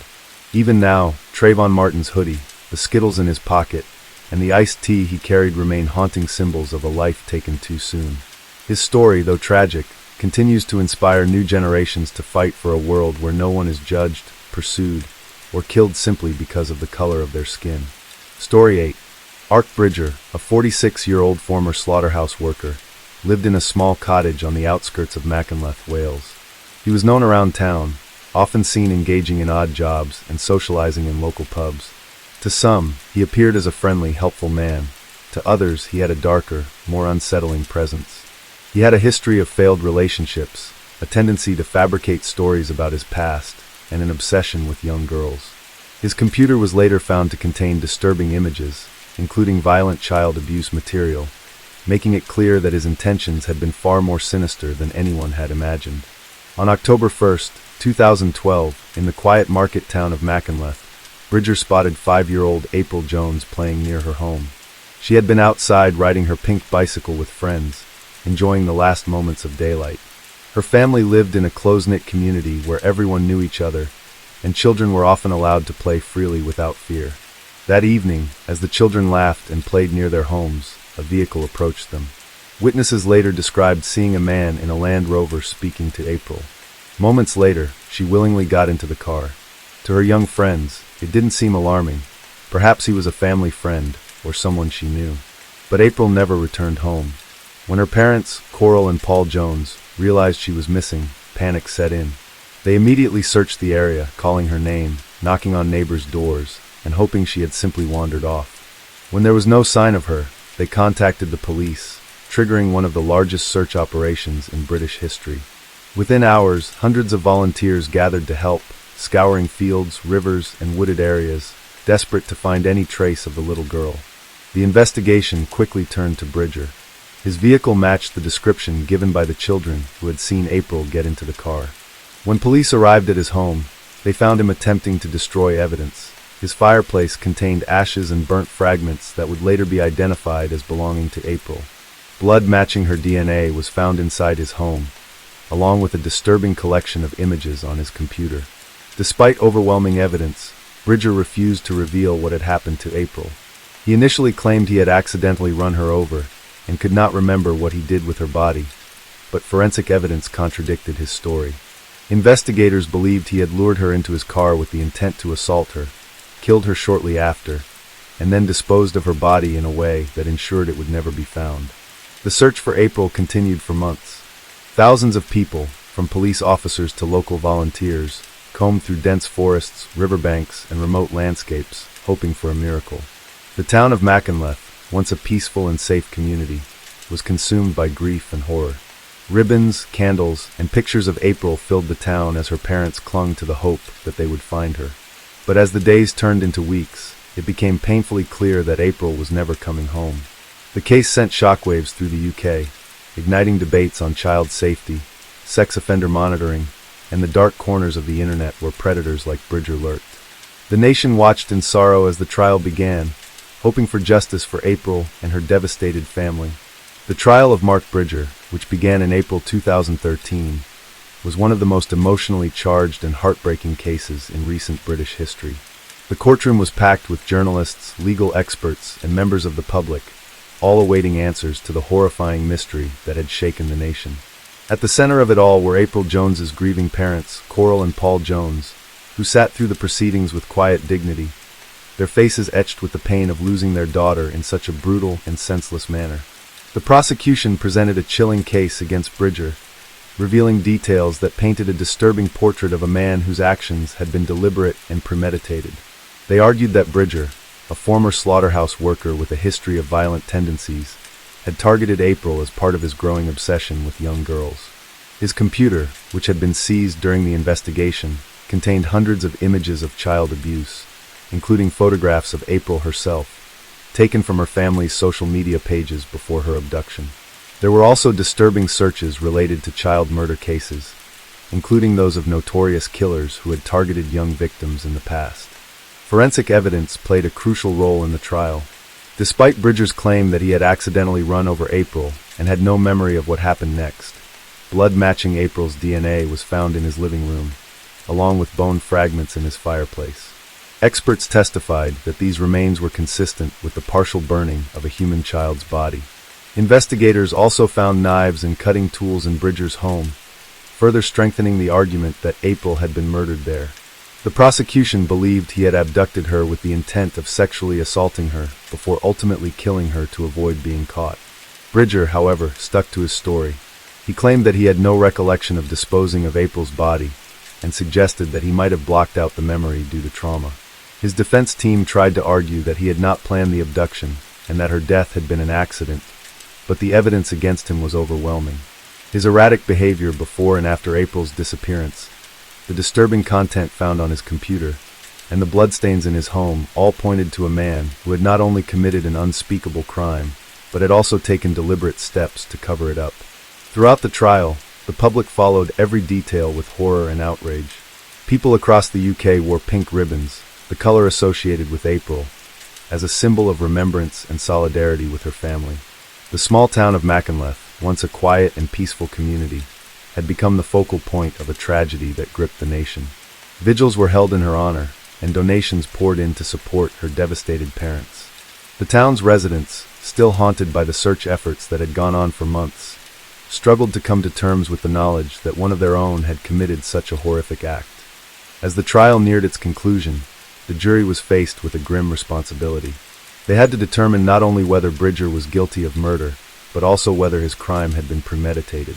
Given the overwhelming evidence, the outcome seemed inevitable, but for April's parents, nothing could ever truly bring them closure, not without knowing what had really happened to their daughter's body.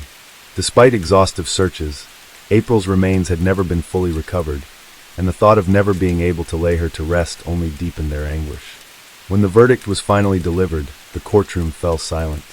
Mark Bridger was found guilty of abduction, murder, and perverting the course of justice. The judge, in his sentencing remarks, described Bridger as a manipulative and sadistic predator who had taken the life of an innocent child and then inflicted unimaginable suffering on her family by refusing to reveal where her body was. He was sentenced to life in prison without the possibility of parole. Outside the courthouse, crowds gathered to hear the news. While there was relief that justice had been served, the sense of loss remained. April Jones's murder had left a permanent scar on the community, and her parents would never get the answers they so desperately needed. The case had also sparked nationwide debates about child protection, internet safety, and how to prevent such tragedies in the future. The town of Mackinac would never be the same again. Pink ribbons continued to adorn its streets, a silent reminder of the little girl whose laughter had once filled the air. Though justice had been served, April's absence was felt in every home, in every playground, and in the hearts of those who had searched tirelessly to bring her back. Her name became a symbol of the need to protect the most vulnerable and to never forget the lives taken too soon by the darkest evils in society. Years after the trial, the impact of April Jones's abduction and murder remained deeply felt across Wales and the entire United Kingdom. Her family, still grieving the unbearable loss of their little girl, worked tirelessly to ensure that no other child would suffer a similar fate. They dedicated themselves to raising awareness about child protection, online safety, and the dangers lurking within seemingly safe communities. For Coral Jones, April's mother, the pain never faded, but she transformed her grief into a mission to fight for legislative changes and greater protections for children. One of the most significant consequences of April's case was the push for stricter regulations surrounding online child abuse material. During Bridger's trial, it became clear that his obsession with young girls had been fueled by the disturbing content he accessed online. This revelation sparked widespread public concern and demands for social media companies, internet providers, and law enforcement agencies to do more to monitor and restrict access to such harmful material. The UK government responded by strengthening laws on child pornography, increasing funding for cybercrime units, and implementing harsher penalties for those caught distributing or possessing illegal content. April's murder also led to renewed discussions about the dangers posed by individuals with a history of violent behavior. Bridger had a troubling past. While he had no prior convictions for serious crimes, he was known to have lied about his background, manipulated people, and exhibited troubling behavior towards young girls. After his conviction, there were calls for a more comprehensive system to track individuals with potential predatory tendencies before they could commit horrific crimes. Some proposed a new registry for those found in possession of child exploitation material, even if they had not yet committed a physical offense, arguing that early intervention could prevent future tragedies. Despite these policy changes, one painful truth remained: April's body was never fully recovered. This was one of the most agonizing aspects of the case for her family. While forensic evidence confirmed her death, the lack of a body meant that her parents never had the opportunity to lay her to rest properly. Search teams had scoured rivers, mountains, forests, and even drained parts of local reservoirs, but Bridger had disposed of her remains so thoroughly that only a few bone fragments were ever found in his fireplace. The knowledge that she had been destroyed in such a brutal manner haunted her loved ones, leaving an open wound that could never fully heal. Over time, Mackinac attempted to move forward. The town, once known for its beautiful landscapes and tight-knit community, would forever be associated with one of the most shocking crimes in British history. Residents, many of whom had taken part in the search for April, struggled with the memories of those dark days. Parents became more protective, children were watched more closely, and a sense of lost innocence lingered in the air. While life continued, the echoes of April's laughter, her love for playing outside, and the image of her riding her pink bicycle remained frozen in the hearts of those who had known her. To honor her memory, April's family and the community launched the April Jones Foundation, dedicated to educating families about child safety and preventing child exploitation. Schools across the UK invited Coral Jones to speak about April's story, and her efforts led to stronger policies in safeguarding children from potential predators. Public awareness campaigns encouraged parents to be vigilant about their children's online activity, ensuring that cases like April's would serve as warnings rather than mere tragedies. Meanwhile, Mark Bridger remained in prison, despised by fellow inmates and the public alike. His refusal to disclose the full truth about what he had done to April fueled ongoing anger and frustration. He was kept under high security due to the nature of his crimes, as child killers are often targeted by other prisoners. Some reports indicated that he had been attacked multiple times in prison, a grim fate for a man who had taken away the innocence of a child and shattered the lives of so many. The legacy of April Jones extended beyond her small town. Her case changed how missing children were reported, how law enforcement handled child abductions, and how the internet was policed for harmful content. In many ways, April became a symbol of the need to protect the vulnerable and the innocent. Her favorite color, pink, became a mark of remembrance, and every year, on the anniversary of her disappearance, people across the UK wore pink ribbons to honor her memory. For Coral and Paul Jones, life could never be the same. Their home, once filled with the sounds of April's laughter, now stood as a painful reminder of what had been taken from them. Yet, through their grief, they found strength to fight for change, ensuring that April's death would not be in vain. They continued to speak out, advocating for stronger laws and keeping their daughter's memory alive in every way they could. Time passed, but the wound remained fresh. Every year, on what should have been her birthday, her family lit candles, looked through old photos, and imagined the girl she would have become. They held on to the memory of her wide, joyful smile, the way she loved riding her bicycle, and the warmth of her hugs. Though April Jones was gone, she would never be forgotten. Her story, tragic and painful, had left an indelible mark on the world, serving as both a warning and a reminder of the darkness that exists, but also of the love, resilience, and determination that can emerge from even the deepest pain. Story 9. Peter Lim Sinpang had spent decades building a distinguished career in Singapore's civil service. As the Commissioner of the Singapore Civil Defence Force, SCDF, he was responsible for overseeing the nation's emergency response teams, including firefighting, rescue operations, and paramedic services. Known for his disciplined leadership and dedication, he had earned the trust of his colleagues and superiors. However, beneath his polished reputation, he was entangled in a web of corruption that would soon unravel, shaking the very foundations of Singapore's public service. In early 2012, an internal investigation by the Corrupt Practices Investigation Bureau, CPIB, revealed that Lim had abused his position for personal gain. The findings were damning. He had engaged in corrupt dealings with vendors who supplied equipment and services to the SCDF. In exchange for awarding lucrative contracts to specific companies, Lim had received personal favors, including lavish entertainment and sexual services. The scandal sent shockwaves across Singapore, a country known for its strict laws and zero tolerance for corruption. The case came to light when anonymous tips alerted authorities to irregularities in the procurement process within the SCDF. The CPIB launched an inquiry, scrutinizing Lim's connections with several private companies that provided technology and rescue equipment to the emergency services. Investigators discovered that he had granted preferential treatment to certain vendors in exchange for illicit benefits. The evidence against him included text messages, recorded meetings, and financial transactions that pointed to a pattern of corruption stretching over several years.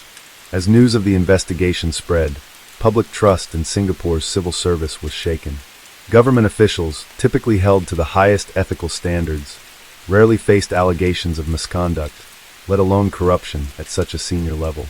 The revelation that a high-ranking officer like Lim had exploited his authority for personal pleasure was met with disbelief and outrage. Many questioned how such behavior had gone undetected for so long, and whether other officials were involved in similar schemes. Lim was arrested and charged with multiple counts of corruption. His trial, which would soon become one of the most closely watched legal battles in Singapore's recent history, promised to expose the hidden vulnerabilities in a system known for its transparency and accountability. As the case unfolded, more details about his misconduct emerged, painting a troubling picture of how a man entrusted with protecting the nation's citizens had instead prioritized his own selfish desires. His downfall was not just a personal tragedy, but a national embarrassment. Singapore prided itself on having one of the world's most efficient and corruption-free governments, and Lim's actions cast a shadow over the entire civil service.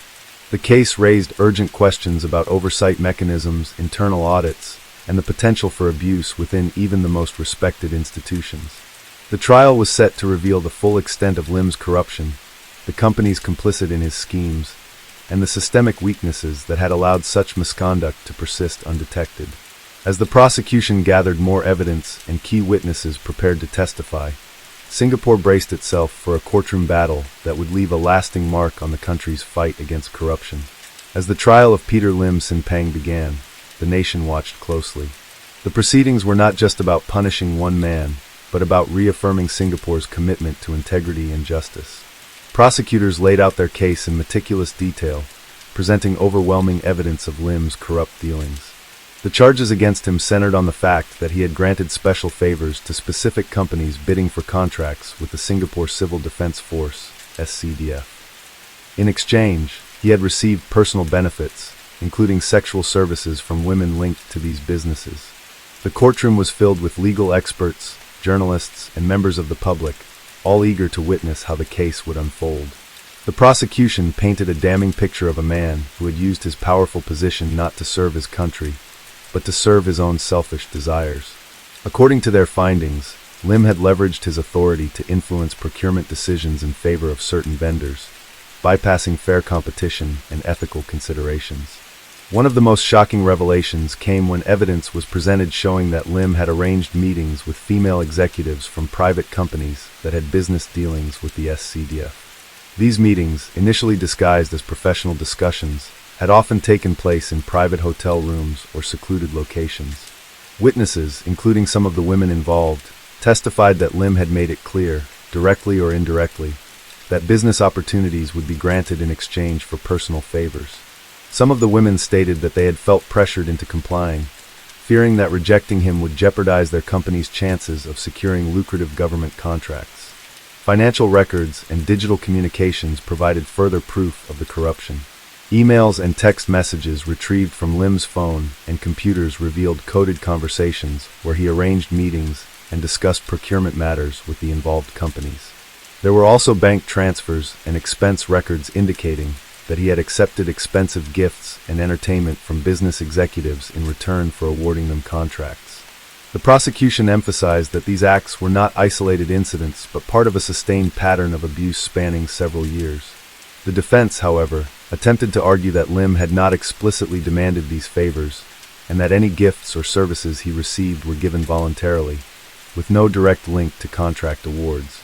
His lawyers claimed that while Lim had indeed engaged in inappropriate relationships, they did not amount to corruption under the law. They also argued that the bidding process for SCDF contracts was complex and involved multiple decision-makers, meaning that Lim alone could not have guaranteed any specific outcomes. However, the prosecution swiftly dismantled these arguments by presenting internal documents showing that Lim had personally recommended certain vendors for contracts. Testimonies from SCDF officers further revealed that he had exerted significant influence over procurement decisions. Some officers admitted that they had suspected irregularities, but had been reluctant to question a superior as powerful as Lim. The culture of deference within the organization had allowed him to act with impunity for years. Public reaction to the case was intense. Singaporeans, accustomed to a government that upheld strict anti-corruption policies, were outraged that someone of Lim's rank had been able to operate in such a manner. Many questioned whether the existing oversight mechanisms were strong enough to prevent such abuses in the future. Editorials in major newspapers criticized the lapse in internal controls and called for stricter regulations to ensure that high-ranking officials were held to the highest ethical standards. The government, determined to reassure the public, swiftly announced measures to prevent similar cases from occurring. The Civil Service Commission pledged to strengthen internal audits and introduce additional training for senior officers on ethics and accountability. Transparency International, an organization monitoring global corruption, noted that while Singapore remained one of the least corrupt countries in the world, the case demonstrated that no system was entirely immune to human greed and misconduct. As the trial neared its conclusion, the weight of the evidence against Lim became undeniable. The prosecution's meticulous presentation of documents, testimonies, and financial records left little room for doubt. The final arguments made it clear that Lim had systematically abused his authority, betraying not only his position but the trust placed in him by the government and the people of Singapore. The verdict loomed, and Singaporeans waited anxiously. What would happen to Peter Lim Sin Pang? Would he face the full extent of the law, or would his years of service and high-ranking status influence the court's decision? Whatever the outcome, one thing was certain. This case had left a deep scar on the reputation of the nation's civil service, serving as a stark reminder that even in a country known for its clean governance, corruption could still find a way to creep in. The final days of Peter Lim Sin Pang's trial were filled with tension. The prosecution had delivered an overwhelming case, proving beyond reasonable doubt that Lim had engaged in corrupt activities, using his position as the commissioner of the Singapore Civil Defense Force, SCDF, for personal gain.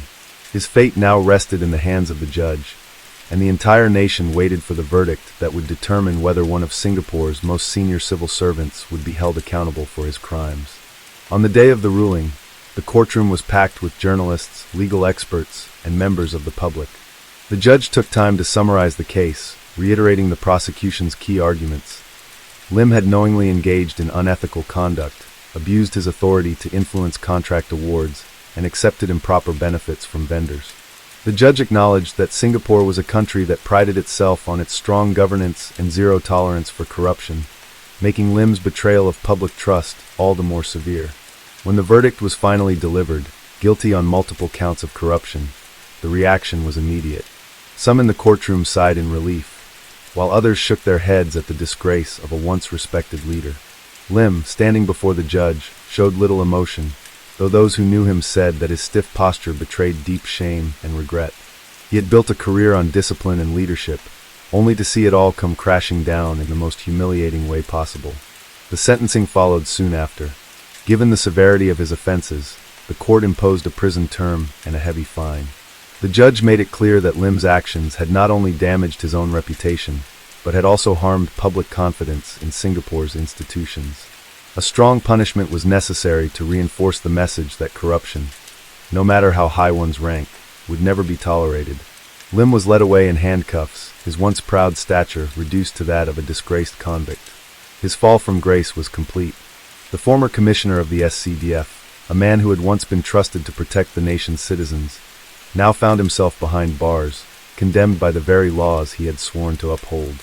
In the weeks that followed, discussions about the case dominated public discourse. Many Singaporeans expressed satisfaction that justice had been served, but there was also a lingering unease. How had someone in such a high-ranking position been able to engage in corruption for so long without being caught? Were there other officials who had engaged in similar misconduct, but had simply not been exposed yet? The government moved swiftly to address these concerns. Prime Minister Lee Hsien Loong issued a statement reaffirming Singapore's commitment to clean governance, emphasizing that no one, not even top officials, was above the law. The Civil Service Commission announced a series of reforms aimed at strengthening internal monitoring mechanisms, including more rigorous checks on procurement processes, whistleblower protections, and mandatory ethics training for senior officers. The Corrupt Practices Investigation Bureau, CPIB, which had played a crucial role in bringing Lim to justice, received additional resources to enhance its ability to detect and investigate corruption within the government.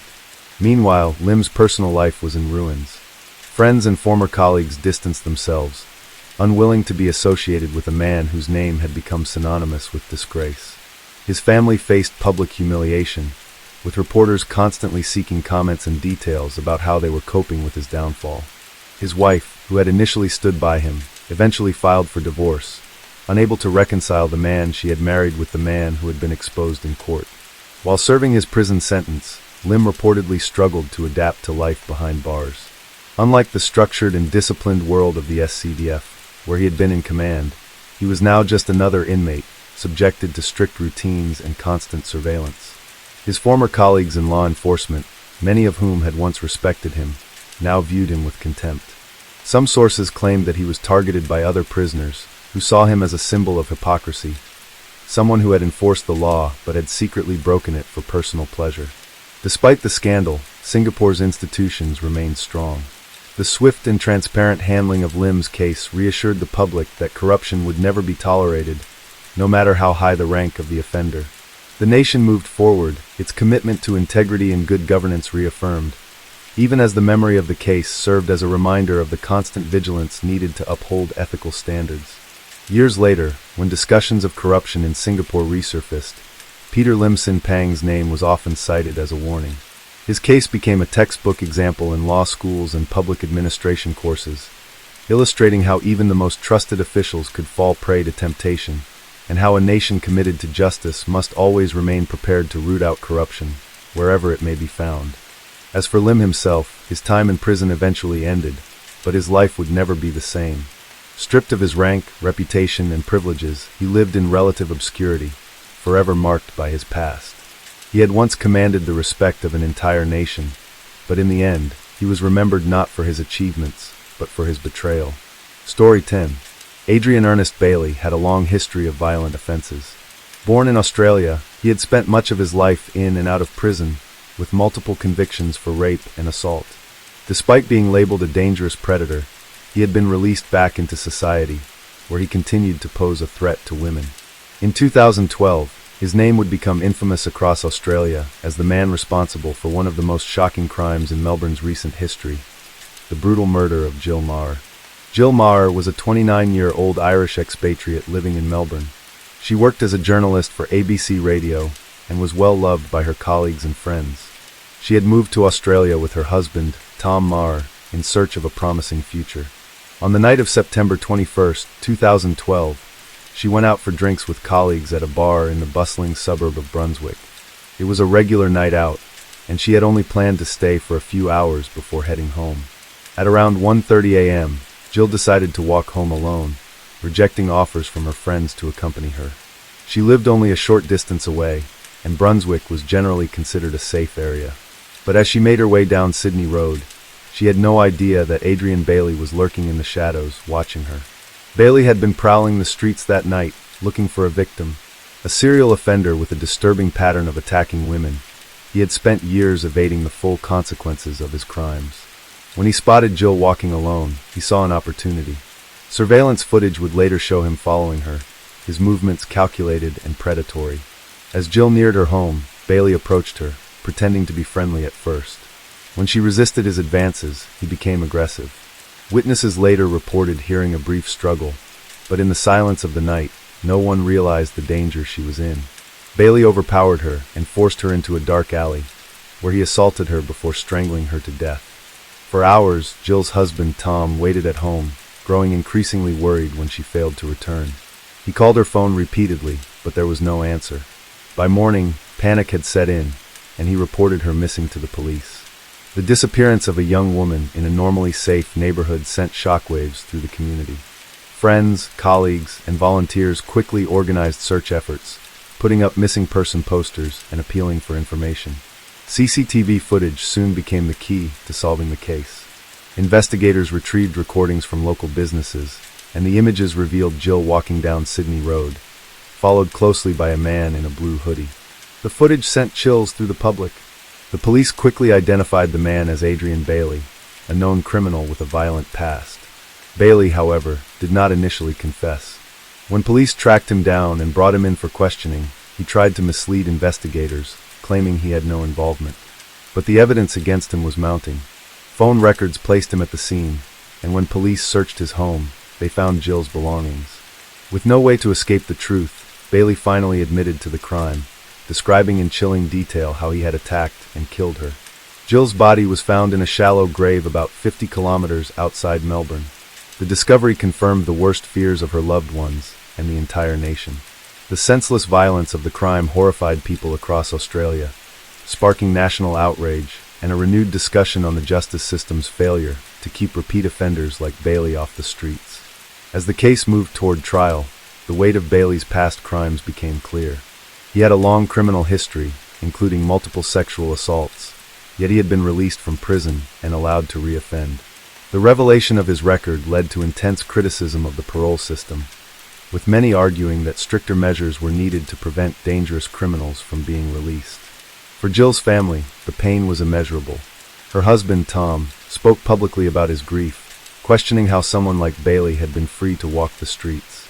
He became an advocate for justice reform, determined to ensure that no other family would have to endure the same tragedy. As the trial approached, Australia braced for the full extent of Bailey's crimes to be laid bare. The nation wanted justice for Jill Meagher, and the legal system now had to decide whether it would finally hold Adrian Bailey accountable for his reign of terror. During the investigation, the full extent of Adrian Bailey's criminal past came into focus, painting a chilling picture of a man who had repeatedly evaded justice. Bailey had spent years attacking women, yet despite multiple convictions for violent sexual offenses, he had been granted parole, allowing him to walk the streets freely. The public was outraged as they learned that this was not his first crime, not by a long shot. He had been a known predator, a repeat offender who had used intimidation and violence to control his victims. Had the justice system acted more decisively earlier, Jill Meagher might still be alive. The prosecution wasted no time in presenting a compelling case against Bailey. He was charged with murder, rape, and other related offenses, and as the legal process unfolded, new details emerged that made the crime even more disturbing. Evidence from the crime scene and Bailey's own confession painted a picture of a man who had not only stalked Jill, but had also been methodical in his approach. Surveillance footage showed how he had walked past her multiple times before making his move, carefully choosing the moment when she was most vulnerable. Forensic experts testified about the evidence collected. Jill's personal belongings, including her handbag and phone, had been found at Bailey's home, further cementing his guilt. Soil samples from his car matched the area where her body had been buried, proving that he had transported her lifeless form to a remote location in a final attempt to cover his tracks. His DNA was found on her body, eliminating any doubt that he had been the last person to see her alive. The defense had little room to maneuver. Bailey had already admitted to the crime, but his lawyers attempted to argue that the murder had not been premeditated. They claimed that the attack had been spontaneous, that he had not intended to kill her, but rather had acted in a moment of panic after sexually assaulting her. However, the prosecution quickly dismantled this argument, pointing out Bailey's long history of violence and the predatory nature of his actions. Public reaction to the case was intense.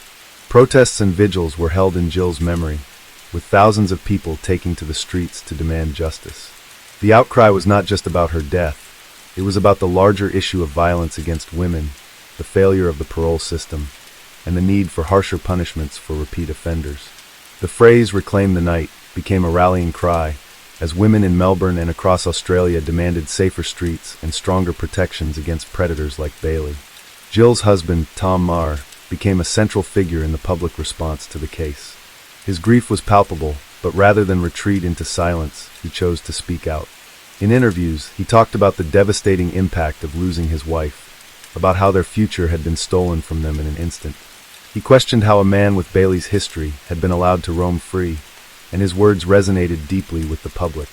His advocacy for justice reform gained widespread support, prompting discussions at the highest levels of government about the need for stricter parole policies. As the trial date approached, journalists followed every development closely. Reports detailed how Bailey had manipulated the legal system for years, securing early release despite being classified as a high-risk offender. Experts debated whether the justice system had failed Jill Meagher, and by extension, how many other victims might have been prevented if stronger measures had been in place. The impact of Jill's murder extended beyond the courtroom. Women across Melbourne changed their routines, avoiding walking alone at night. Calls for better street lighting, increased police patrols, and stricter monitoring of convicted sex offenders grew louder. The case became a turning point in Australia's discussion on violence against women, highlighting the urgent need for systemic change. Inside the prison where Bailey was being held awaiting trial, fellow inmates had already begun to turn against him. Even among criminals, those convicted of crimes against women and children often faced the harshest treatment. Reports surfaced that Bailey had been attacked multiple times in custody, a grim preview of the kind of life he would face if convicted and sentenced to a long prison term. As the court date arrived, the nation prepared to hear the full details of what had happened on that fateful night. Prosecutors were ready to lay out the brutal reality of Jill Meagher's final moments, while the public, still reeling from the tragedy, demanded nothing less than the maximum sentence for Adrian Bailey. For Jill's family and the people of Australia, justice had to be served. Anything less would be an unforgivable failure. As the trial for Adrian Bailey proceeded, the gravity of the case became even more apparent. Bailey's past and his violent history were central to the prosecution's argument. His actions that night were no anomaly. This was the culmination of years of unchecked violence and predation. In court, the prosecution painted a chilling picture of Bailey's life, outlining the series of assaults and offenses he had committed prior to Jill's murder. Bailey had been previously convicted of multiple sexual assaults, yet he had somehow been granted parole each time. His track record as a repeat offender was undeniable, and it became evident that he had been given opportunities to re-enter society despite a well-established pattern of violence. This raised questions that would not be easily answered. How had the parole system failed to keep such a dangerous individual behind bars? Why had he been allowed to re-offend multiple times without facing more serious consequences? In the courtroom, Jill's family and friends sat through the painful testimony.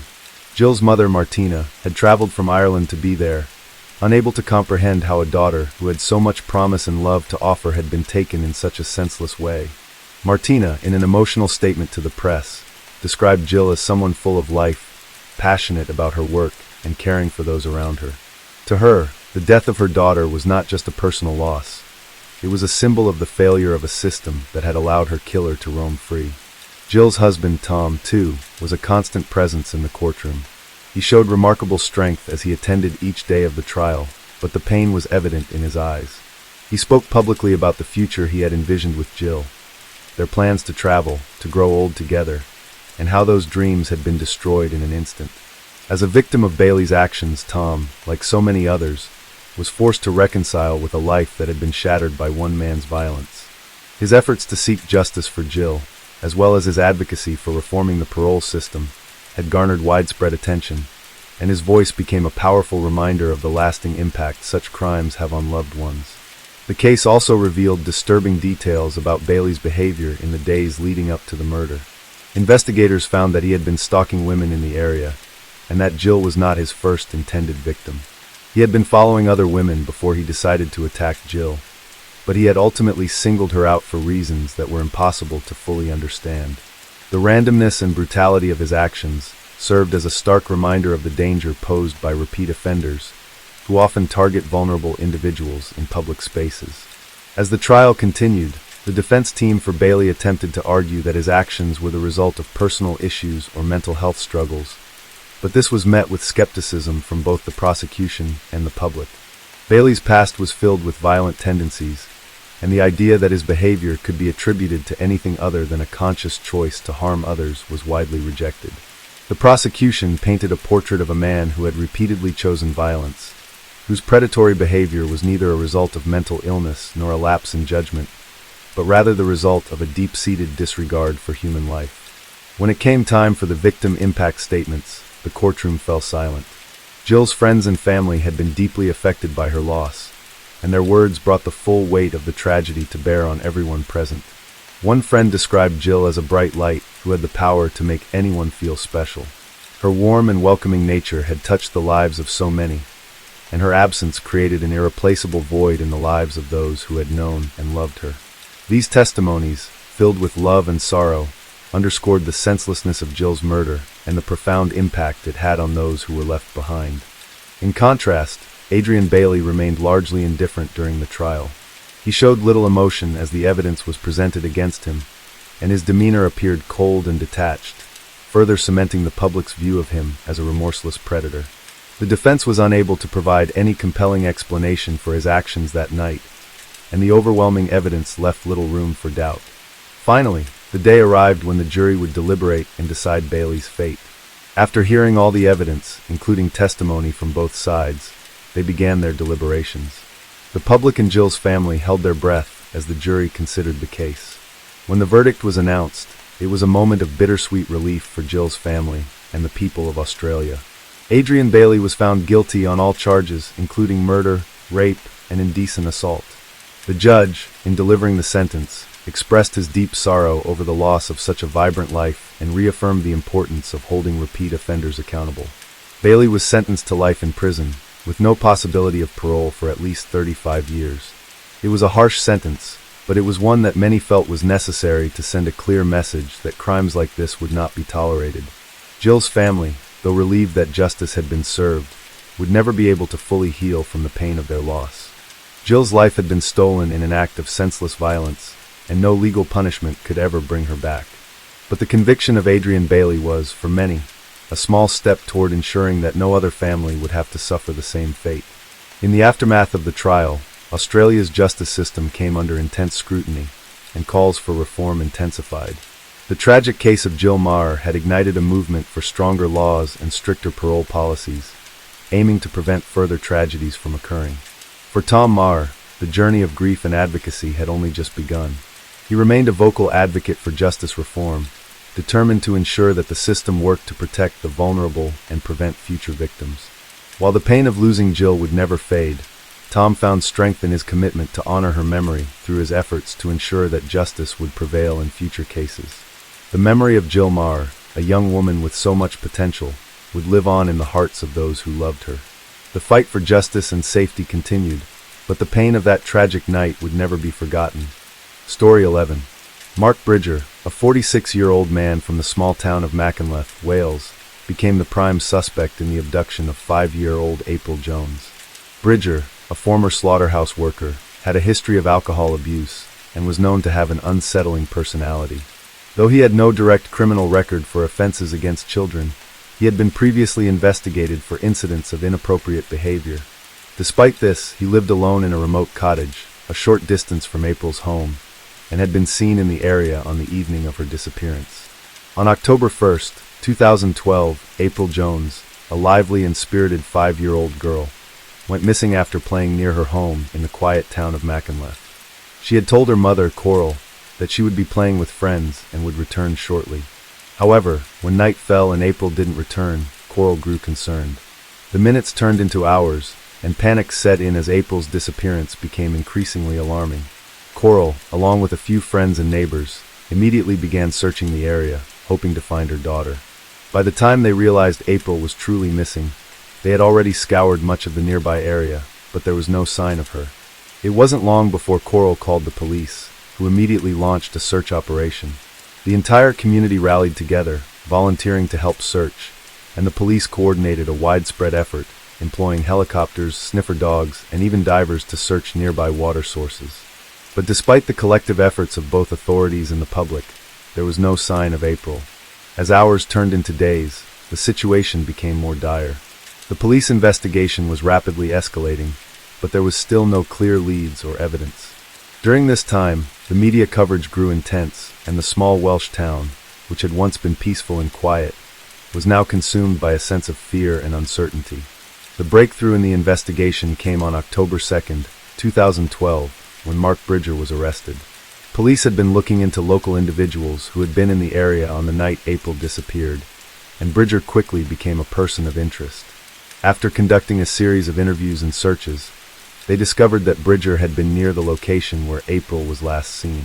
As authorities continued to gather evidence, it became clear that Bridger had played a central role in her abduction.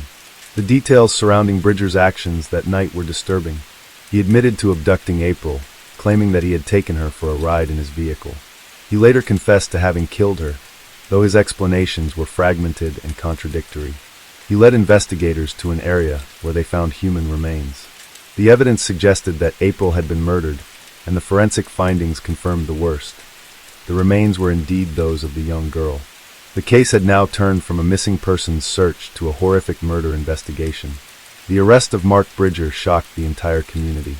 Although Bridger had previously been under investigation for minor incidents, no one had expected him to be capable of such a violent crime. His neighbors described him as someone who kept to himself, and there had been little indication that he harbored any violent tendencies.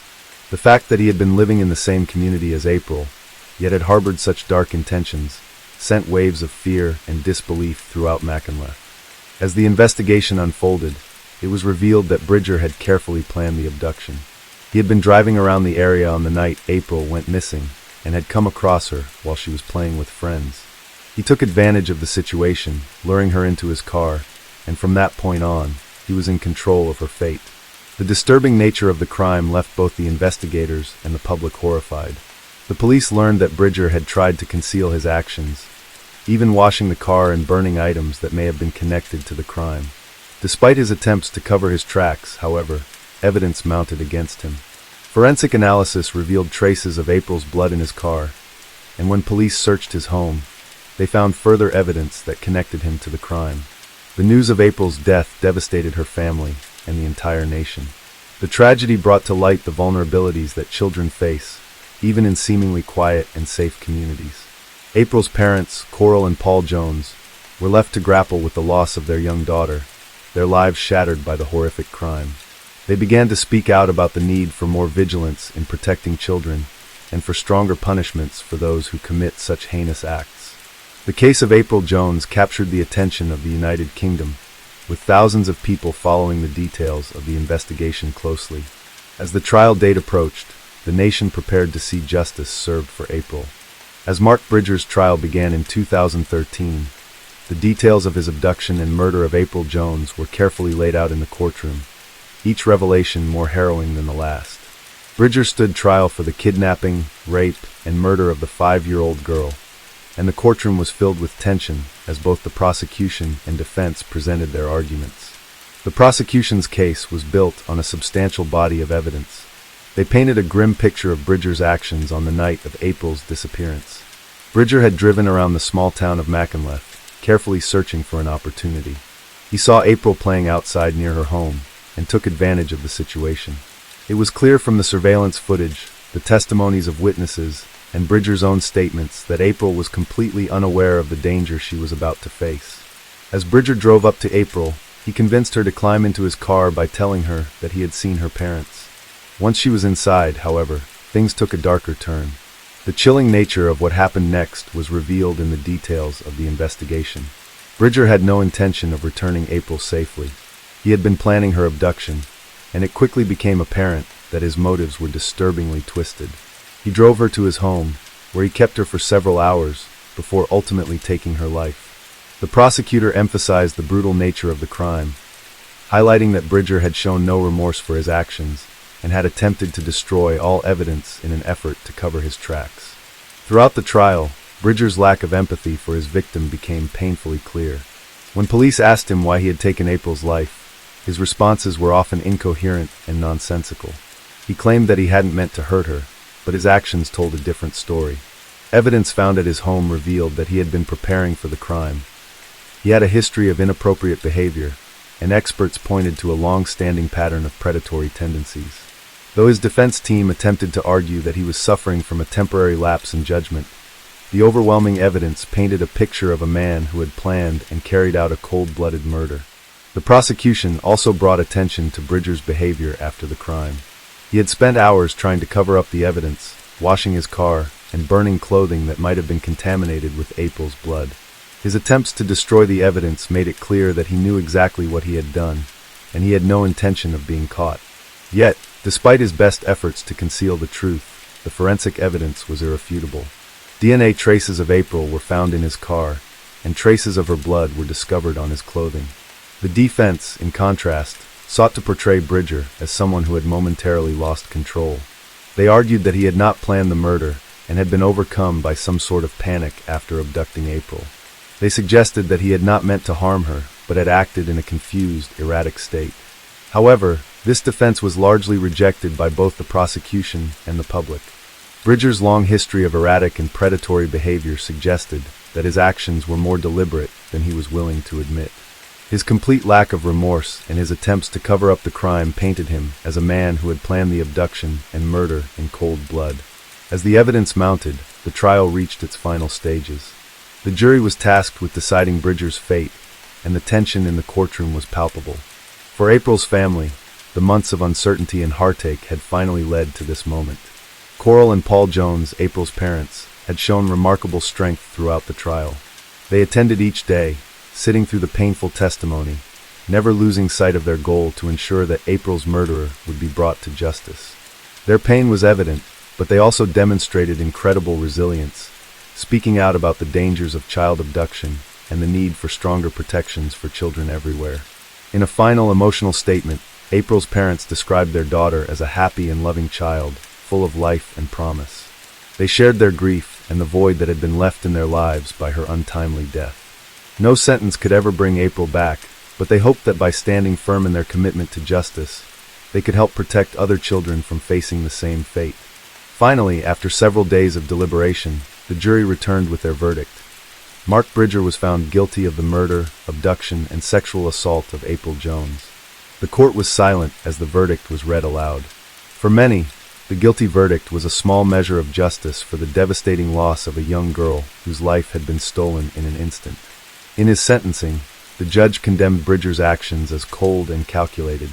He described the crime as one of the most horrific the court had ever seen, and emphasized the profound impact it had on April's family and the community. Bridger was sentenced to life in prison without the possibility of parole, ensuring that he would never be allowed to walk free again. The sentence was met with a sense of relief, but for April's family, the damage had already been done. The man who had stolen their daughter's future would now pay for his crimes, but nothing could ever bring her back. April's memory lived on, and the community of Mackinac, along with the rest of the United Kingdom, mourned the tragic loss of a young life. In the aftermath, discussions about child safety, the risks of abduction, and the need for stronger laws became more prominent. April's case served as a painful reminder of the dangers that children face, even in seemingly safe communities, and the need to take every precaution to protect them. The aftermath of April Jones's abduction and murder reverberated throughout the UK, leaving a lasting impact on the community, the justice system, and society as a whole. As the trial concluded, the sense of relief from the guilty verdict was bittersweet. While Mark Bridger was sentenced to life imprisonment, the pain of the loss and the void left by April's tragic death remained unfilled. The court proceedings had revealed the depth of Bridger's calculated cruelty, and the chilling nature of his crime would forever be etched into the memories of those who followed the case. The response from the public, the media, and organizations dedicated to child protection was overwhelming. The case highlighted significant issues surrounding child safety and the shortcomings in both the local and national systems in preventing such tragic events. People across the UK rallied in support of April's family, with many expressing their sorrow and solidarity. The story of the Jones family's grief resonated with countless others, and their voices became a rallying cry for action. In the wake of the trial, Coral and Paul Jones became advocates for child safety, dedicating themselves to ensuring that other families wouldn't have to experience the same horror they had endured.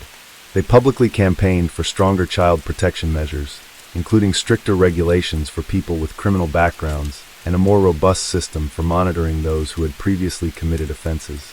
Their advocacy work highlighted the importance of better systems for keeping track of dangerous individuals, as well as more comprehensive education for parents and communities about the risks of abduction and how to respond. The Jones family's efforts culminated in the establishment of the April Jones Foundation, which was dedicated to improving the safety of children and preventing child abduction. The foundation worked closely with law enforcement, child welfare organizations, and schools to raise awareness about the dangers children face and to provide resources to help parents and communities protect their young ones. Through this foundation, the Jones family channeled their grief into a powerful force for positive change. Although nothing could bring April back, their work helped ensure that her memory lived on in a way that contributed to making the world a safer place for children. The foundation also pushed for legislative changes aimed at preventing similar crimes. The case prompted discussions about reforming the justice system, particularly in relation to how repeat offenders were monitored and treated. Many felt that the parole system had failed in the case of Mark Bridger, as his previous behavior had been cause for concern, but was not enough to prevent his release. Bridger's previous behavior, including a history of inappropriate actions and known alcohol issues, had raised red flags, yet he was allowed to return to society. His eventual actions were a stark reminder of how dangerous it could be to underestimate the potential for harm in individuals who showed clear signs of predatory behavior. The media also played a critical role in raising awareness about child abduction and its devastating consequences. News outlets reported extensively on the details of the case, emphasizing the need for preventative measures, while also offering support to the family and the community. The outpouring of public grief and support highlighted the deep sense of loss that the nation felt over the tragic death of a young child. Through interviews, news coverage, and discussions on social media, the public was reminded of the fragility of life and the need to remain vigilant in protecting the most vulnerable members of society. For the people of Mackinac, the tragedy brought with it a deep sense of vulnerability. Mackinac, a small, close-knit community, had always been considered a safe haven. The horror of a child being abducted from such a place shocked the town to its core. People who had once walked freely through the streets, without a second thought about their safety, now found themselves grappling with the harsh reality of what could happen when the unthinkable occurred. In response to the tragedy, local organizations and residents rallied together to improve community safety measures, starting initiatives like neighborhood watch programs and community outreach efforts focused on educating children and parents about safety. While these efforts helped the town begin the healing process, They also underscored the profound impact the crime had on everyone who was affected by it. Friends, families, and neighbors who had known April couldn't help but reflect on the innocence of her life, her bright smile, and the future that was stolen from her. For many, her face became a symbol of the need for stronger action on child protection. The case also led to a wider conversation about the role of social media in cases of child abduction. In the days following April's disappearance, social media played a pivotal role in spreading awareness and encouraging people to help with the search. But it also raised concerns about the ethical implications of media coverage and the need for responsible reporting. The impact of sensationalizing a child's disappearance or crime was something that professionals and advocates in the field began to consider more carefully. Striking a balance between raising awareness and respecting the privacy of grieving families became a critical issue. As time passed, and the memory of April continued to inspire those who worked for change, the case served as a painful reminder of the vulnerability of children. The tragedy of April Jones's death was one of the most heart-wrenching moments in the history of child abduction cases in the UK, but her legacy lived on in the efforts to protect future generations from experiencing the same fate. April's story, though one of sorrow, was also one of resilience and action. The public response to her murder sparked changes in the way society viewed child protection and the systems in place to prevent such crimes. Mark Bridger's conviction, while offering a sense of justice, could never undo the devastation he caused. The grief of a mother who lost her daughter, a father whose dreams for his child were cut short, and a community that was shaken to its core would never fully disappear. But through their efforts to honor April's memory, the Jones family gave the world something lasting, a commitment to making the world a safer place for children, and a powerful reminder that the fight for justice doesn't end with a conviction, but continues through advocacy, awareness, and action. Story 12. Mark Bridger, a 46-year-old former slaughterhouse worker from Machynlleth, Wales, had been living a quiet life in a small, remote cottage. He had a troubling history, marked by alcohol abuse and a reputation for inappropriate behavior, though nothing that would have raised alarm bells in the community. His past included brief investigations for incidents that hinted at unsettling tendencies, but there was nothing that could have predicted the horrific crime he would commit in 2012. On October 1st, 2012, Bridger's life would intersect with that of 5-year-old April Jones, whose abduction and murder would later shock not only their small town, but the entire United Kingdom. April, a cheerful and curious little girl, had been playing outside her home in Machynlleth, a peaceful Welsh town where the streets were usually safe and the community was tight-knit. As dusk fell that evening, April told her mother, Coral, that she would be playing with friends and would return soon. It was the last time Coral would see her daughter alive. When April failed to come home that night, Coral began to worry. The minutes turned into hours, and a sense of panic began to set in. Coral, along with neighbors and friends, immediately began searching the nearby areas, calling out for April, hoping she would come running back. The night grew colder, and with each passing minute, their concern deepened. By the time Coral contacted the police, it was clear that something was terribly wrong. A search effort was launched, involving local police, volunteers, and even helicopters, but no trace of April was found. The following days were a blur of frustration and anguish. Police combed the area for clues, speaking to witnesses and reviewing any available evidence. But the investigation would take an unexpected turn on October 2nd, when Mark Bridger was arrested. He had been seen in the area on the night of April's disappearance, and his name quickly surfaced as a person of interest. Initially, authorities had no solid evidence linking him to the crime, but there were enough troubling details to raise suspicion. Bridger, though initially cooperative, became a key focus of the investigation after police discovered troubling signs of his involvement. Forensic teams found traces of April's blood in his car, which further cemented his connection to the crime. It became clear that Bridger had not just kidnapped April, but had planned her abduction with chilling precision. The details of what happened that night began to emerge as police pieced together the timeline.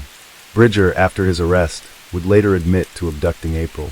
His confession, however, was fragmented and full of contradictions. He claimed that he had not intended to harm her, but the evidence against him painted a very different picture. After abducting her, he took her back to his home, where he kept her for several hours before ultimately taking her life. Bridger's actions were cold and calculated, and his attempts to cover up the crime, by burning clothing and washing his car, showed that he was fully aware of the horror he had committed. When the police finally searched Bridger's home, they found additional evidence linking him to the crime.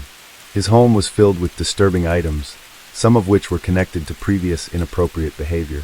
Though he had no criminal record for child offenses, the evidence suggested a long-standing pattern of predatory tendencies.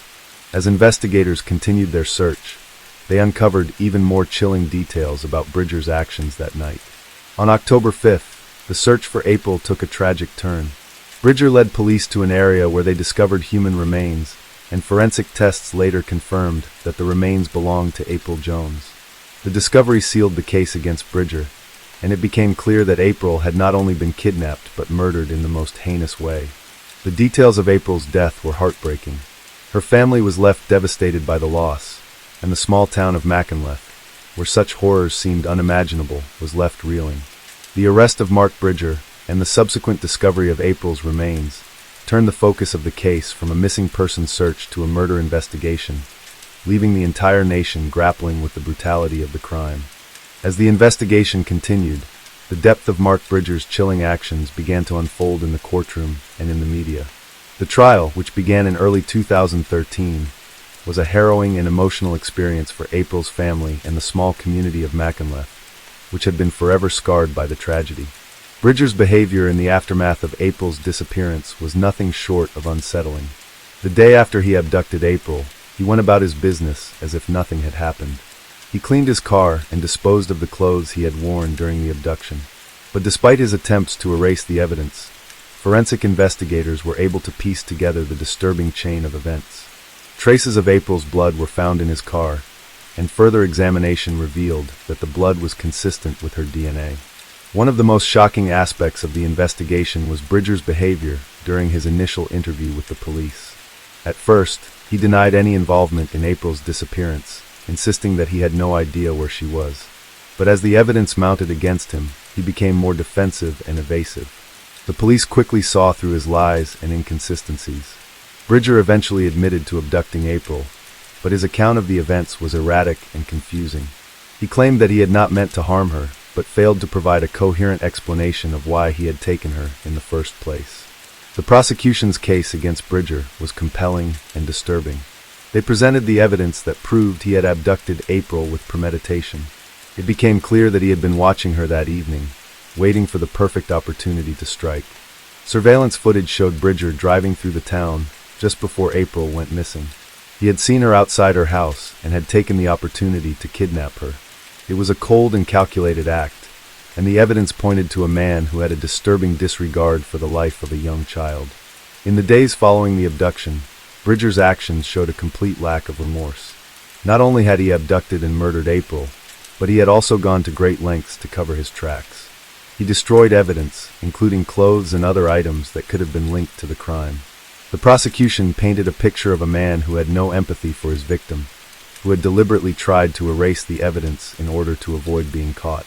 The details of the murder were deeply disturbing. It was clear that Bridger had not acted out of panic or fear. His actions were deliberate and methodical. After taking April to his home, he kept her for several hours before ultimately killing her. The exact details of how he murdered April remained unclear, but forensic evidence indicated that he had used a blunt object. The autopsy confirmed that she had died from severe head injuries, and her body had been disposed of in an area near Bridger's home. As the case progressed, Bridger's defense team attempted to argue that he was suffering from a mental disorder that had led him to act impulsively. They suggested that his alcohol abuse and history of mental health issues had clouded his judgment and caused him to commit the crime. However, this defense was rejected by the prosecution and the jury. The evidence against Bridger was overwhelming. His calculated actions before, during, and after the crime indicated that he had been fully aware of what he was doing and had planned the abduction with chilling precision.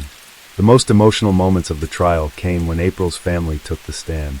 Coral and Paul Jones, April's parents, spoke of their daughter's vibrant personality, her love for life, and the devastation they felt when they realized she had been taken from them. The grief in the courtroom was palpable as the parents described their daughter's disappearance and the impact it had on their lives. For them, the trial was not just about seeking justice for their daughter. It was about holding Mark Bridger accountable for his actions and ensuring that no other child would fall victim to his predatory behavior. The community of Mackinac, which had once been a quiet and safe town, was left in shock by the events surrounding April's abduction and murder.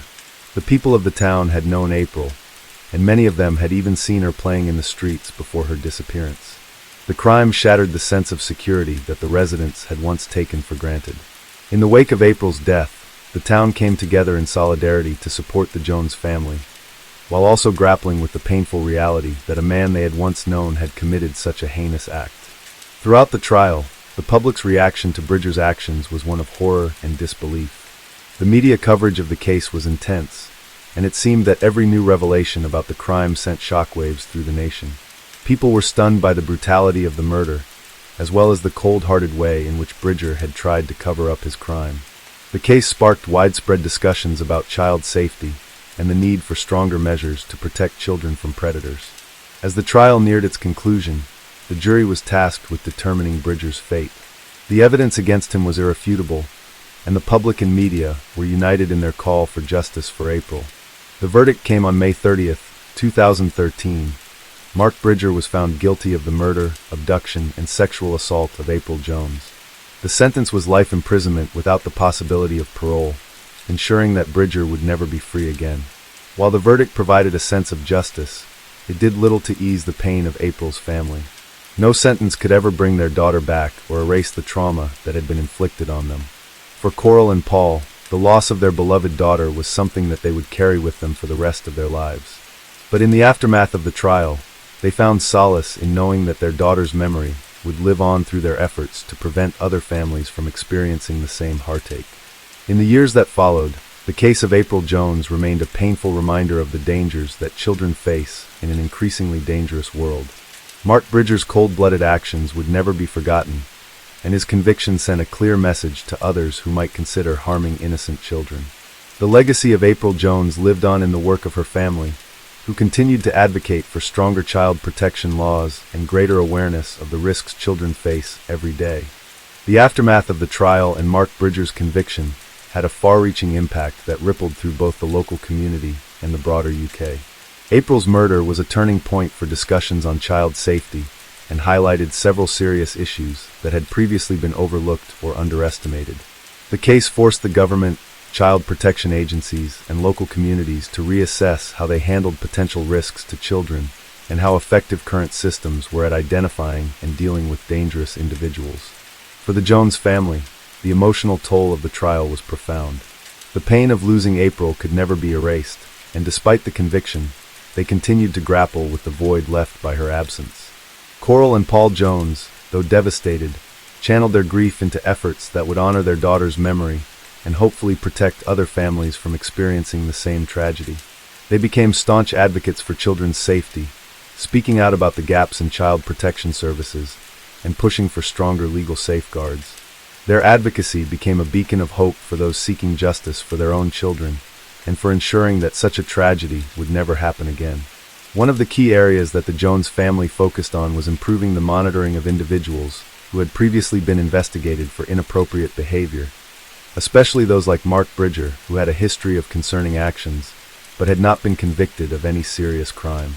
Bridger's background had included a history of troubling behavior, including previous allegations of misconduct and the fact that he had been known to drink heavily. However, he had never been flagged as a dangerous individual, and this failure to identify potential risks ultimately allowed him to slip through the cracks. The Jones family pushed for a system that would have flagged people like Bridger and ensured that they were closely monitored, particularly when it came to interactions with children. In addition to their work in child protection, the Jones family worked with lawmakers to strengthen laws related to child abduction and sexual offenses. They advocated for changes to the way convicted criminals were monitored after their release, particularly those who had committed serious offenses involving children. While Bridger was sentenced to life imprisonment without the possibility of parole, his actions raised serious questions about how individuals with a history of predatory behavior could be better scrutinized and prevented from reoffending. The family's work in this area was instrumental in the implementation of stricter monitoring systems and laws designed to reduce the risk of repeat offenses. As the years passed, the memory of April Jones continued to shape the national conversation about child protection. Her case served as a stark reminder of how quickly a child's life could be taken, even in seemingly safe communities. The horrific nature of Bridger's crime served as a wake-up call, forcing lawmakers, law enforcement, and child advocacy organizations to reevaluate the ways in which they could protect children from the predators that lurked in their communities. The case also drew attention to the importance of early intervention and prevention when it came to individuals who exhibited troubling behavior. Many experts believed that earlier intervention in cases like Bridger's could have potentially prevented the tragedy that unfolded. In the media, April's story was continually shared, not just as a tragic tale of a young life cut short, but as a catalyst for change. News outlets followed the legal proceedings closely, but also used the case as an opportunity to spotlight issues of child safety and the importance of community involvement. Public awareness campaigns aimed at educating parents and caregivers about the dangers of abduction were launched, and numerous child advocacy organizations raised awareness about the need for stronger protections. Despite the years that passed, the pain of April's death never fully left Mackinac. The small town, which had once been known for its quiet streets and tight-knit community, was forever changed by the events of October 1st, 2012. Locals spoke of how the loss of April had altered the way they viewed the world around them. People were more vigilant, more cautious, and more concerned about the safety of their children. It was a town that, in many ways, had lost its innocence and had to come to terms with the harsh reality that even the safest communities could be affected by horrific crimes. The town's resilience was evident in the way that residents supported one another through the tragedy.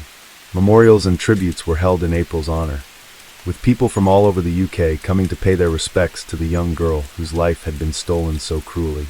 Her family's grief was shared by many, and the strength of the community during such a dark time was a testament to the bonds that held them together. Though the trial had ended, and the justice system had acted to ensure Mark Bridger would never walk free again, the legacy of April Jones's case continued to shape the conversations around child safety. Laws were amended, preventative measures were introduced, and greater awareness was raised. But for Coral and Paul Jones, the battle was personal. Their advocacy and their unwavering commitment to keeping children safe became a driving force in their lives. They continued to work tirelessly, not just to honor April's memory, but to ensure that no other parent would have to endure the same unbearable grief. The story of April Jones is one of unimaginable loss, but it is also a story of strength, resilience, and the fight for justice. Mark Bridger's conviction and his eventual sentence were just the beginning.